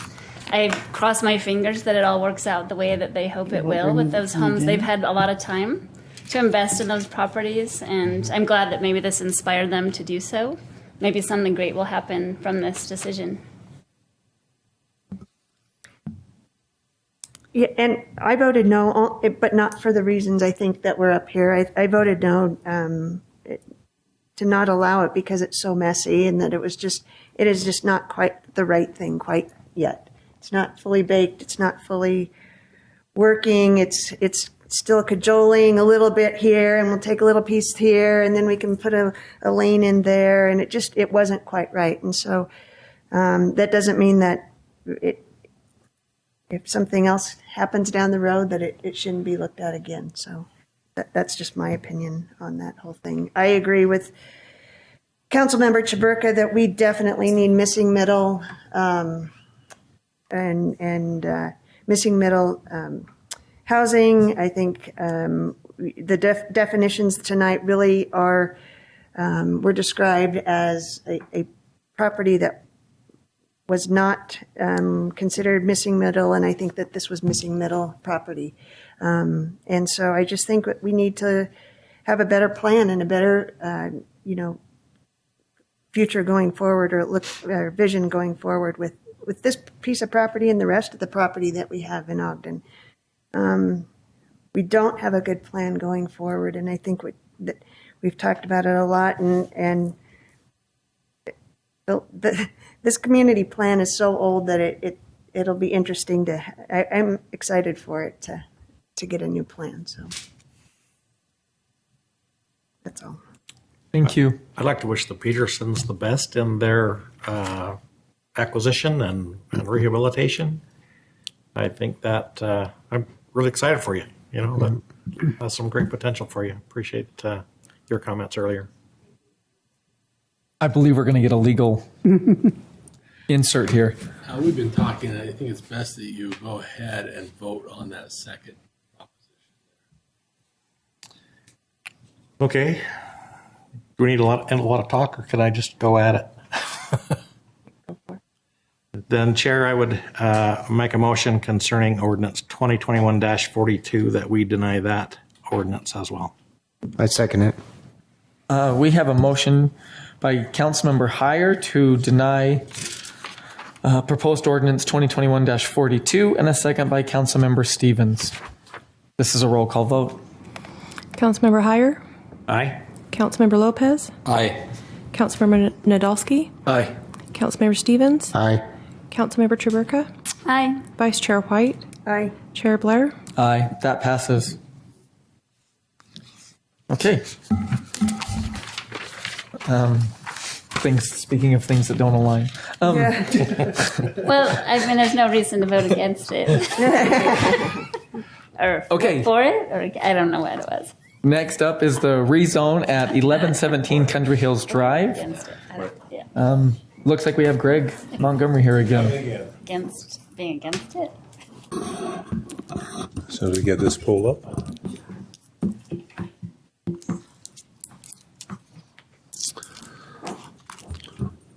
So, Mr. Chair and members of the council, this is a request, a petition the city received to rezone property at 1117 Country Hills Drive from the professional institutional zone to an R4 zone. Again, the property is presently has development on it. It has originally built as a business office. The upper floors have apartments in it. The lower floors were business offices. And the desire is to rezone it to R4 so they can complete making the building dwelling units and then potentially build another building on the same property for another set of dwelling units. The present professional institutional zone does not allow multifamily as a main use. It could be above a business, but it could not be freestanding use or taking a business and converting the entire floor to dwelling units. So that's the reason why the request is made to rezone it to R4. In the center, you can see a potential design for the existing building and then another apartment building to the south of it. This gives you an idea of the property. It's 32,000 square feet along Country Hills. There's a a right-of-way that runs along the west side of the property that not only services this property, but also serves two other properties that are to the south that are multiple family projects. To the west is McKay-Dee and their access road that circles the campus of McKay-Dee. And to the east, you have another professional institutional office, and then the Smith Center at Country Hills and Harrison. This kind of gives you an idea of the location. As the Planning Commission looked at this, they were looking at boundaries and edges and some of the general policies that are found in making rezoning considerations. So that yellow hashed area you can see is two different multiple family projects, which are zoned R4, and you see that rezoning this property, which is in red to R4, would give a continuous zone from the street all the way back. And that also acts as a transition space from the commercial, which is where the Smiths is at, to the McKay-Dee Hospital site. Mm-hmm. And there's enough buffering and edges that there's a continuity in this, and not dividing areas, but making them combine into the same zoning, having the same type of land uses taking place, and functioning off the same areas. So as the Planning Commission looked at this, they felt that these parcels make sense to rezone to R4. They meet the general standards of buffering, of transition from higher intensity uses to lower as you move westward.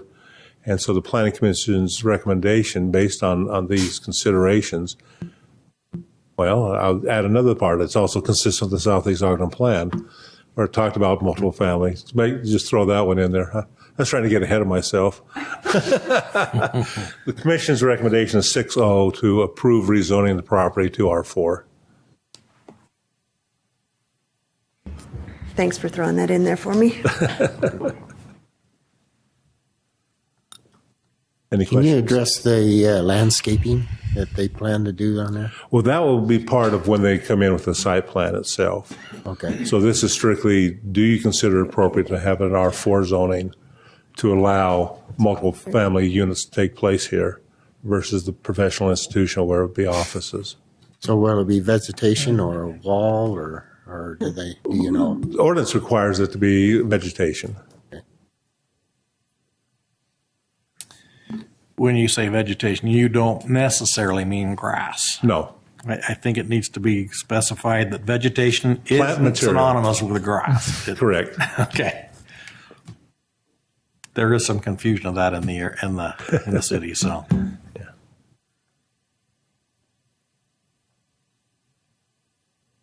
Any other questions you have? Ready for a motion, Chair? Well, we have to receive input. I think Okay, we can do that. Sorry. the petitioner has been waiting all this I time. apologize. They definitely should have been first on the agenda. Yes, we'd love to hear from the petitioner. They must be shaking in their boots. I've been here for a long time. I think that it's a great project. You know, it fits the Southeast Ogden area, the new bus lines going in there, you know. And so I think it would be a great project for Ogden and for me also. Mm-hmm. Okay, any questions for the petitioner? Okay. Here we go. How did you Thank you for your stay so patience. long? Thank you. This was interesting. I like the Boys and Girls Cup. Was that tonight? 2.5 hours ago. We'll sell you a season ticket to the council meeting. Okay, is there any public comment, any public input from anyone here? Even online? Oh, Jesus.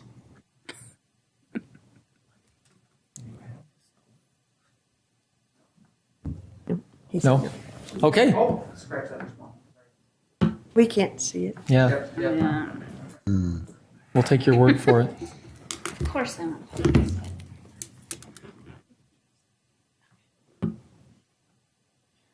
Oh. Okay, we do have one comment on this item. Go ahead, Angel. You now have 3 minutes. I'm so sorry. I don't mean to comment item. I'm sorry. Public comment. Oh, We'll come back to you. Item. Yeah. So we're ready for a motion, right? Yep. Okay, I will make a motion that we adopt proposed ordinance 2021-44. I got 43. 43. Oh, sorry, I moved on to the next one. 43. I second. We have a motion by Councilmember Chaburka to adopt proposed ordinance 2021-43 and a second by Councilmember Lopez. This too is a roll call vote. Councilmember Lopez? Aye. Councilmember Nadolski? Aye. Councilmember Stevens? Aye. Councilmember Chaburka? Aye. Councilmember Heyer? Aye. Vice Chair White? Aye. Chair Blair? Aye, that passes. You some are not messy. This isn't that tough a room generally. So I'm not that excited because I still got to deal with Ogden City Building Inspector. there's your problem. Okay, next we have reports from administration, the dissolution of certain redevelopment agency project areas.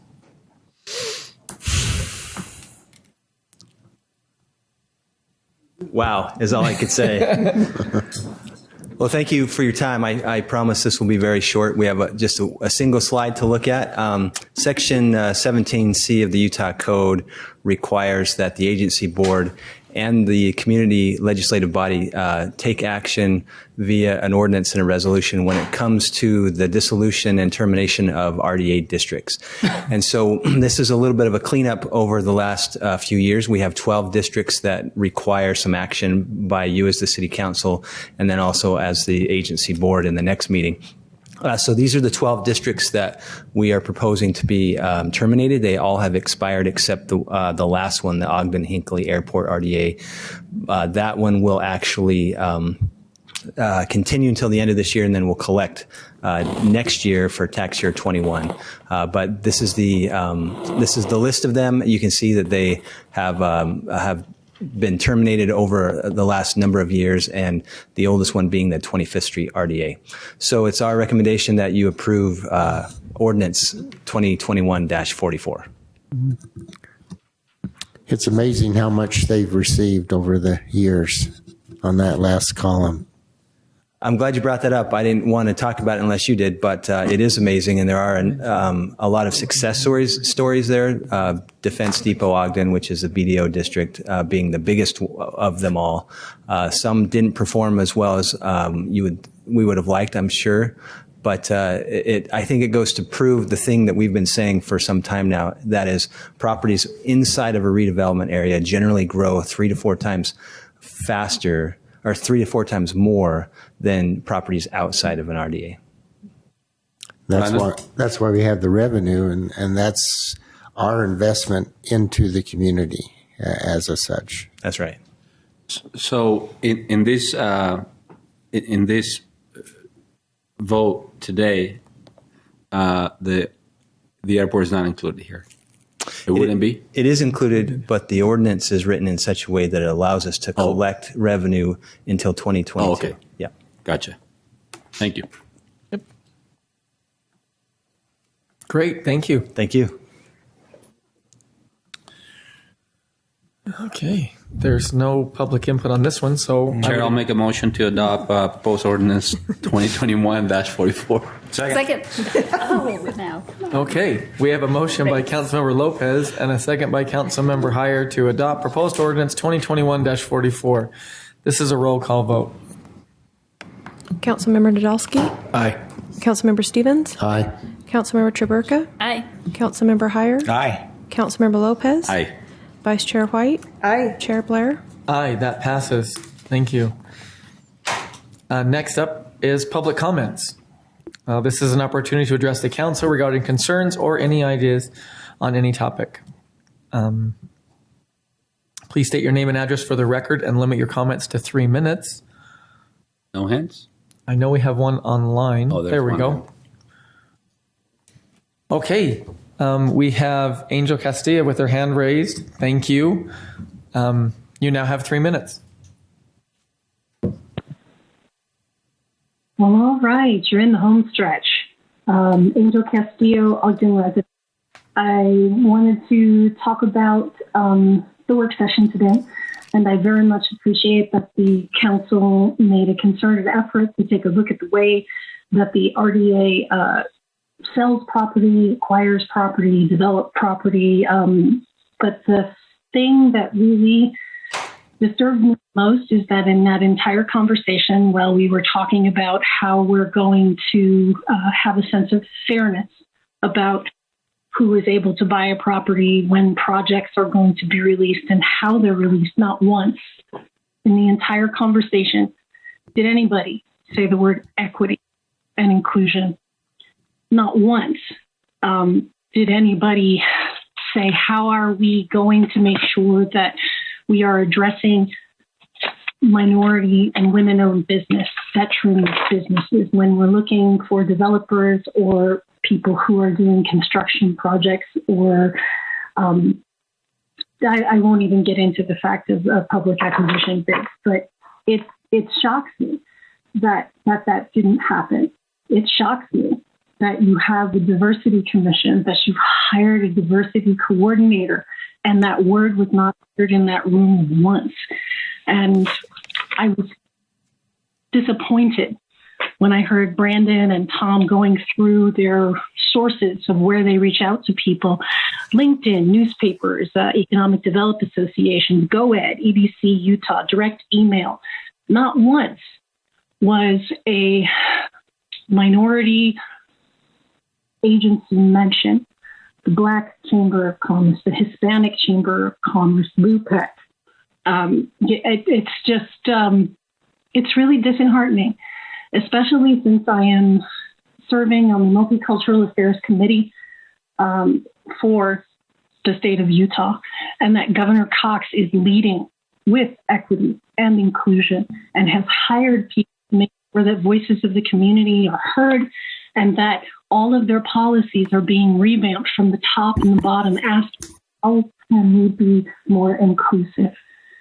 And I just urge you, while you continue to move forward, and yes, any step is a good step in the right direction, but you have an opportunity here to recreate policy in a more equitable fashion for veterans, women, and minority-owned businesses. And it was mentioned in the work session, there have to be other cities who are doing this. There are plenty of them. And you can copy what they're doing and integrate it into your procedures. I ask you to please consider that as you move forward. Thank you. Thank you, Angel.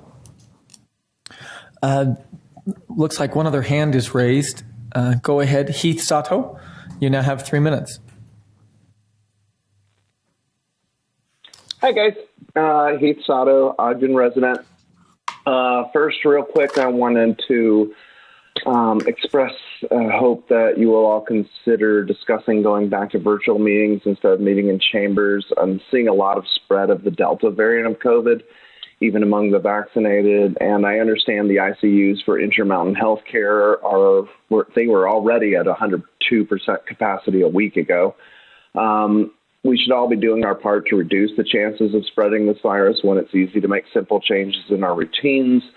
I genuinely don't want to see any of you sick or even asymptomatic spreaders, especially as kids are going back to school and our legislature has tied the hands of our schools in taking proper precautions. While you were in session tonight, I just saw that the governor of Texas, Greg Abbott, who was fully vaccinated, just tested positive for COVID. He has access to the best, most expensive treatments in the world, but not everyone in our community does. I really prefer seeing people in person, like I'm sure all of you do, but we need to think about our actions on this and be careful moving forward. That said, I was excited to see a review of our developer selection process in the work session.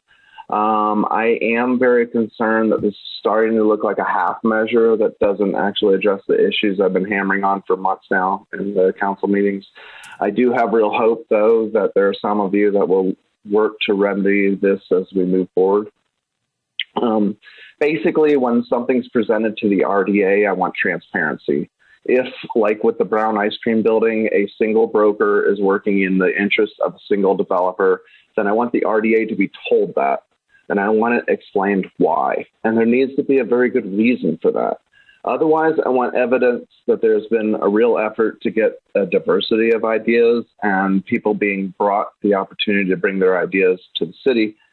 There's just too much opportunity right now to keep things as a good old boys network. And maybe that was fine when it's hard to bring developers here, but that's just no longer the case. As we progress with reviewing the RDA process, I do hope that you will all be looking for every opportunity to make this process more equitable and require that brokers working with the city are, one, telling the truth to us, and two, are working in the best interest of the city and not in the interest of a specific favorite developer they are doing business with. Thank you, and I really hope every one of you stays safe. Good night. Thank you, Heath. Okay. Comments from the mayor. Sure, I'll jump in really quick. Me and Councilman Heyer had the opportunity to attend the Ogden School District's opening reception for the teachers today. It was really inspiring. They're doing amazing work. I'll say for me personally, this is, I've had a daughter in the Ogden School District for 14 years now, and this is the first year that I haven't.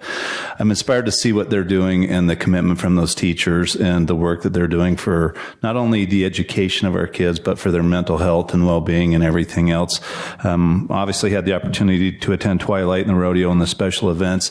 And I have a family member that chose not to get vaccinated that doesn't live in our home that is extremely ill right now. So the comments about what's happening are very topical to me, and I really appreciate and respect where everybody is with this, but I really would echo the governor's statements and everyone else that people need to get vaccinated. If we're going to return to normalcy, get a vaccination. I think it's been proven in every which way it could be that it's safe, and that is the way we're going to move forward with this. And so I share some of the comments about the fear. I have two brothers that are ER physicians that are burned out, and they deal with this day in, day out. I talk with them all the time. I understand, and I'm personally connected to a lot of this. I really do hope people will be responsible, get vaccinated, and take responsibility for all the people around them. We have been and are taking all of the cues from our health department,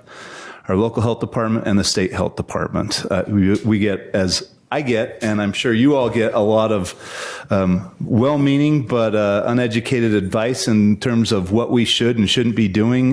That's why we've, through the whole time of COVID and this last 2 years, we've really taken their recommendations and we've followed that to the T. We intend to continue to do that. But I really do hope, and this is a plea, it's really easy to do to get vaccinated. Wearing a mask isn't a terrible thing to do, and we'll continue to look at our practices, our special events, and everything else, and do everything we can in our power to make everybody safe and to get people back out. There are mental health issues that come with lockdowns and shutdowns and everything else. It's a hard balance for every single community to address, and we've been very involved in that in the last number of years. So appreciate everybody's patience, and I hope everybody will take the opportunity to get vaccinated and keep themselves safe. Thank you. Any comments from council members? Chair, I want to thank my colleagues for their thoughtful consideration. Whether we agreed or disagreed, you carefully weighed that up. I appreciate those kind of discussions.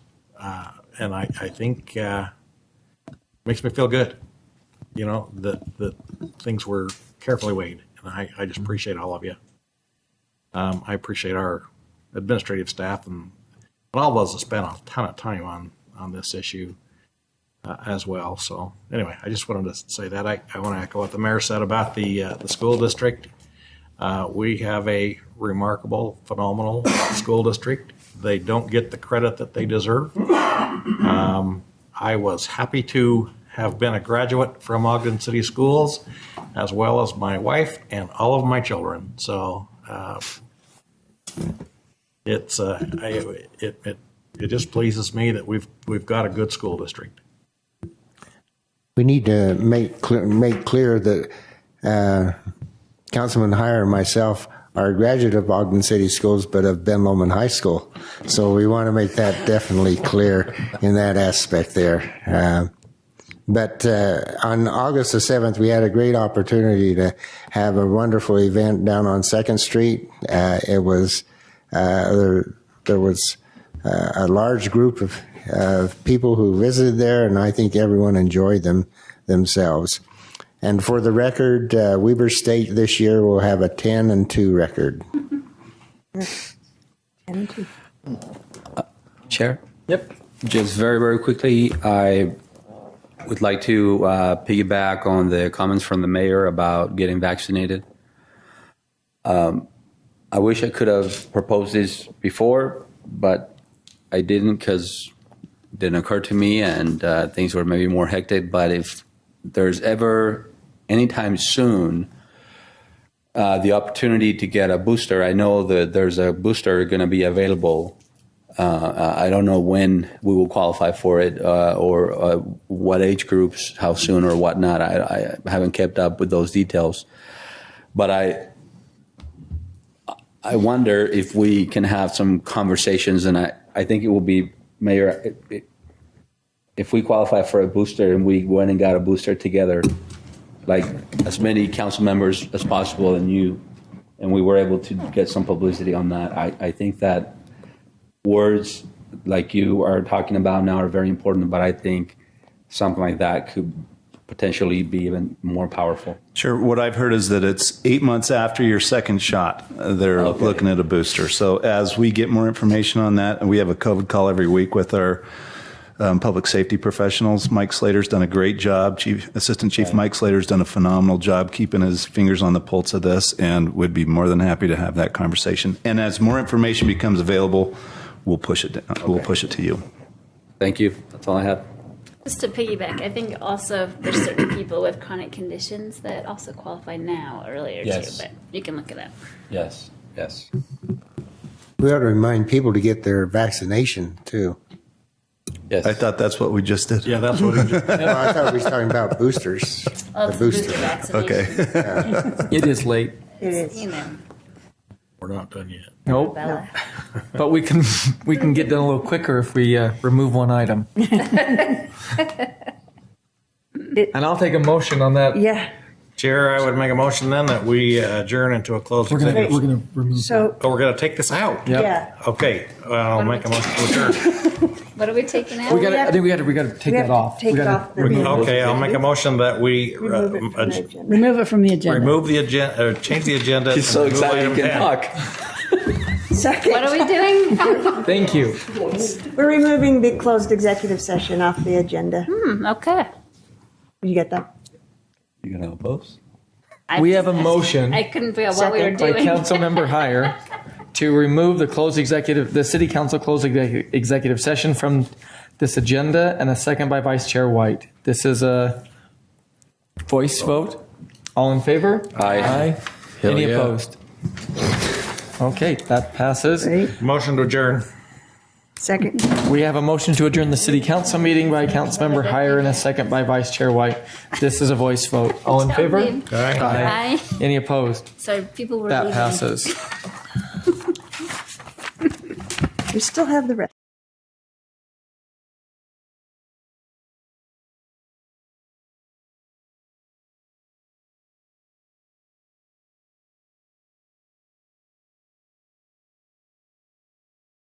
The Special Redevelopment Agency meeting.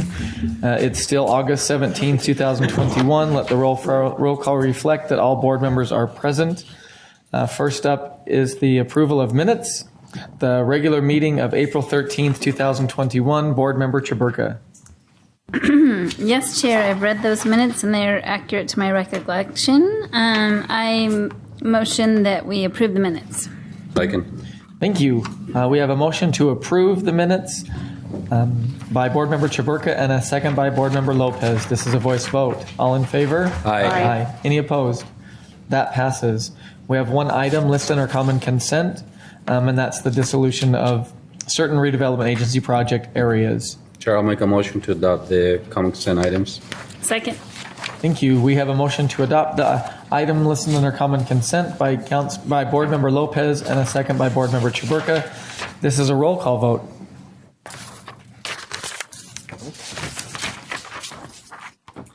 It threw me off too. Board Member Chaburka? Aye.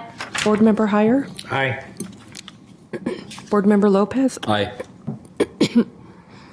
Board Member Nadolski? Aye. Board Member Stevens? Aye. Vice Chair White? Aye. Chair Blair? Aye, that passes. Next, we have reports from administration. Participate in incentive agreement with the Lotus Partners, LLC. And we have Brandon Cooper here tonight. Man, I'm wasting time walking all the way from the back. I should have sat right there. This is something that you all have seen in the work session previously. Actually, I take that back. I'm sorry. That was not about this. I have my work sessions mixed up. So for your consideration is Resolution 2021-13, which would approve a participation and incentive agreement with the Lotus Company for the development of commercial and townhome mixed-use project at the Riverbend area. This is the two parcels in question. This is along Park Boulevard and Washington Boulevard. That's the Slackwater bike shop building there on the bottom right. And so this is phase 1 and phase 2 of their proposed development. Phase 1 is just adjacent to the bike shop in Slackwater. It is comprised of about 30 townhomes and 2 commercial buildings, the Ogden River Brewery, and then just a general commercial building that would house a couple of restaurants. And then the townhomes there would be townhomes that are similar to those that are in the area. The reason why they are similar is because the mixed-use development guidelines are pretty specific in terms of dictating what those look like. And so they've worked with planning and understood those guidelines and have proposed what you see there on my left. Those are renderings of the 2 commercial buildings, the top one being the brewery and the bottom being the multi-use building. This is their phase 2 property. This would just be townhomes.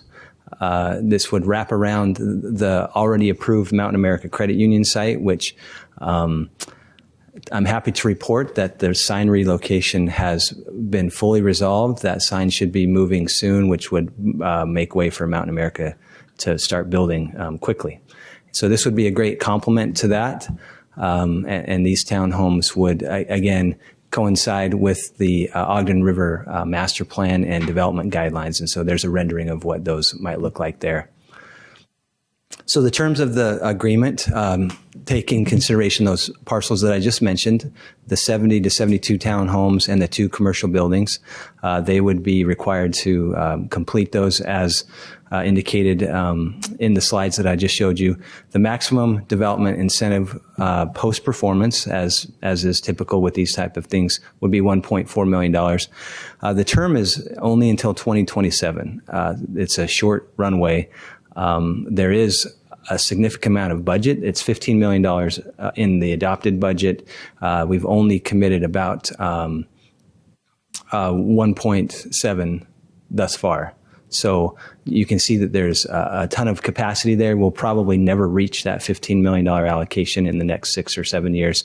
And so we think that is a safe bet in terms of the budget for this project area. It does help get the project to happen, given the cost of the land and the development of that motel site. So that is the summary of the proposal, and we recommend that you adopt proposed resolution 2021-13.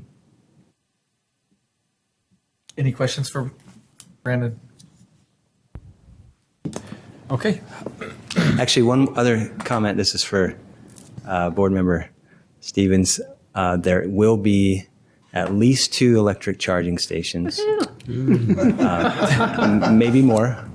That's good. And then I'm told that there are some other energy efficiency components that are being built into the project as well. So after all these years, you've got an electric charging station. That's right. Actually, where's Marcia? Yeah.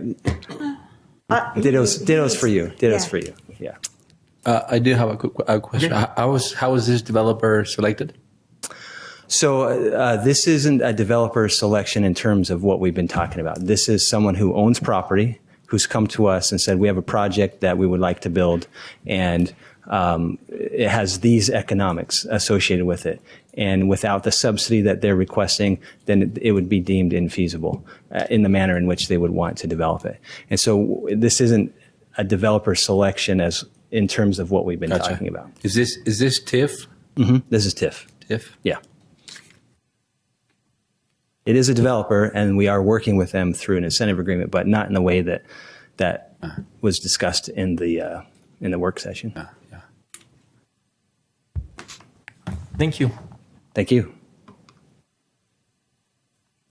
Okay, we will receive public input on this item. Seeing no public. Brandon, Eric. Excited to. Any online? That's dark.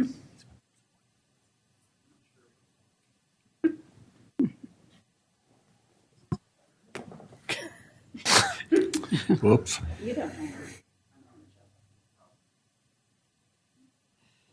Okay, we do have one hand raised online. Go ahead, Angel. You now have 3 minutes. Angel Castillo, Ogden resident. I highly encourage you to support this particular project. The Lotus Company does quality development and has great vision for utilizing space with an economic base around food components and shopping. I've seen some of these drawings and the buildings are beautiful, and we need more development like this. So please approve this. Thank you. Seeing no other hands raised or public input, I would. Chair? Yes. I have a question for Brandon.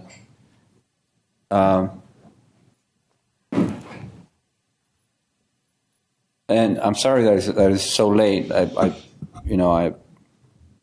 can't control these.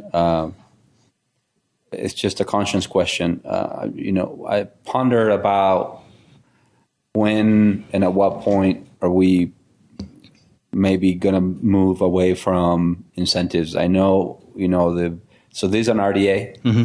right? And I get, RDAs are great, and they've turned our city around, and they make us who we are, and it's so important and everything. But I wonder, there's that question about when is that going to, are we going to be in a place where we don't have to do these anymore? Where is there going to be a tipping point? Is there going to be a pivotal time, or not really? Do we not foresee that happening?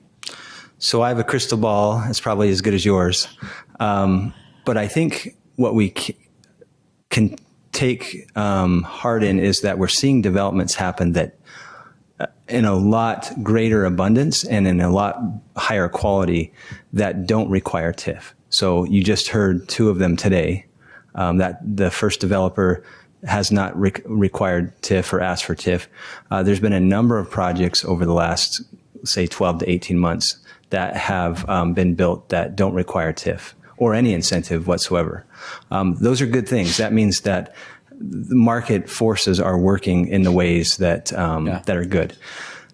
So I think things are changing for the better. Will we ever get out of the TIF game or the incentive game? My hunch is no, purely on the basis that other communities will outcompete us because it will always be the norm for them.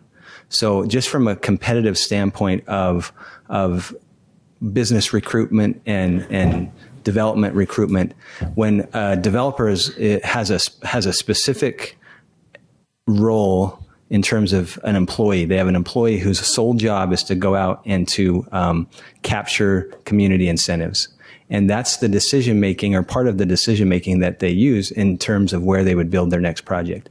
And as long as the communities across the Wasatch Front that we compete with for economic development will continue to offer development incentives, then I think in those terms, we always have to be in a position to compete. So why others can do it and others can't? You mean developers or cities? Yeah, you just use example of a few that don't, There's lots of reasons. Cost of land, cost of their business operations, the investor yield that they're trying to hit, the site conditions. There's lots of things that I think play into why some projects are feasible financially and others may not be. And quality of product. Yes. You could dumb a lot of the projects down and make them pencil, but we would rather in our downtown core, we have a quality of product that will last more than 5 or 10 years and then kind of burn itself out. And if I may offer one more kind of philosophical thought, and I don't own this thought, but I'll share it. If you look at tax increments, so TIF specifically, just TIF, other types of incentives don't apply. But when we're talking about TIF, which this proposal is, and most of the redevelopment agency proposals that you hear are TIF based, TIF is based on property tax. Property tax is a tax of the government, right? And so when a developer comes to us and says, I would like to build this project in this way on this site, but I can't because the tax of the government is one of the things that is holding me back. And so if you would reduce that tax, then I can move forward. And so that's all TIF is the government getting out of the way of private development. Sure. And I appreciate that. I really do. And I guess my point is also somewhat philosophical, which is, will Ogden be at one point where, we don't need to be giving away these many incentives because we've made that turn? I guess I look forward to the day when that happens, but I'm not opposed to RDAs and the TIF. I understand the benefits that we gotten from it. So thank you. Yeah. I hope I answered your question. Yeah, okay. you bet. You did. Okay. Thank you. Jerry, you ready for a motion? I am. Then I would make a motion concerning proposed resolution. I'm sure it's 2021-13, not 2012. I don't think it's that old, is it? Could have been a while. So anyway, that we would adopt that resolution. Second. Thank you. We have a motion by Board Member Heyer to adopt proposed resolution 2021-13 and a second by Board Member Chaburka. This is a roll call vote. Board Member Heyer. Aye. Board Member Lopez. Aye. Board Member Nadolski. Aye. Board Member Stevens. Aye. Board Member Chaburka. Aye. Vice Chair White. Aye. Chair Blair. Aye. That passes. Thank you. Next up is comments from the Executive Director. Nothing to add. Thank you very much. Thank you. Comments from board members. Okay.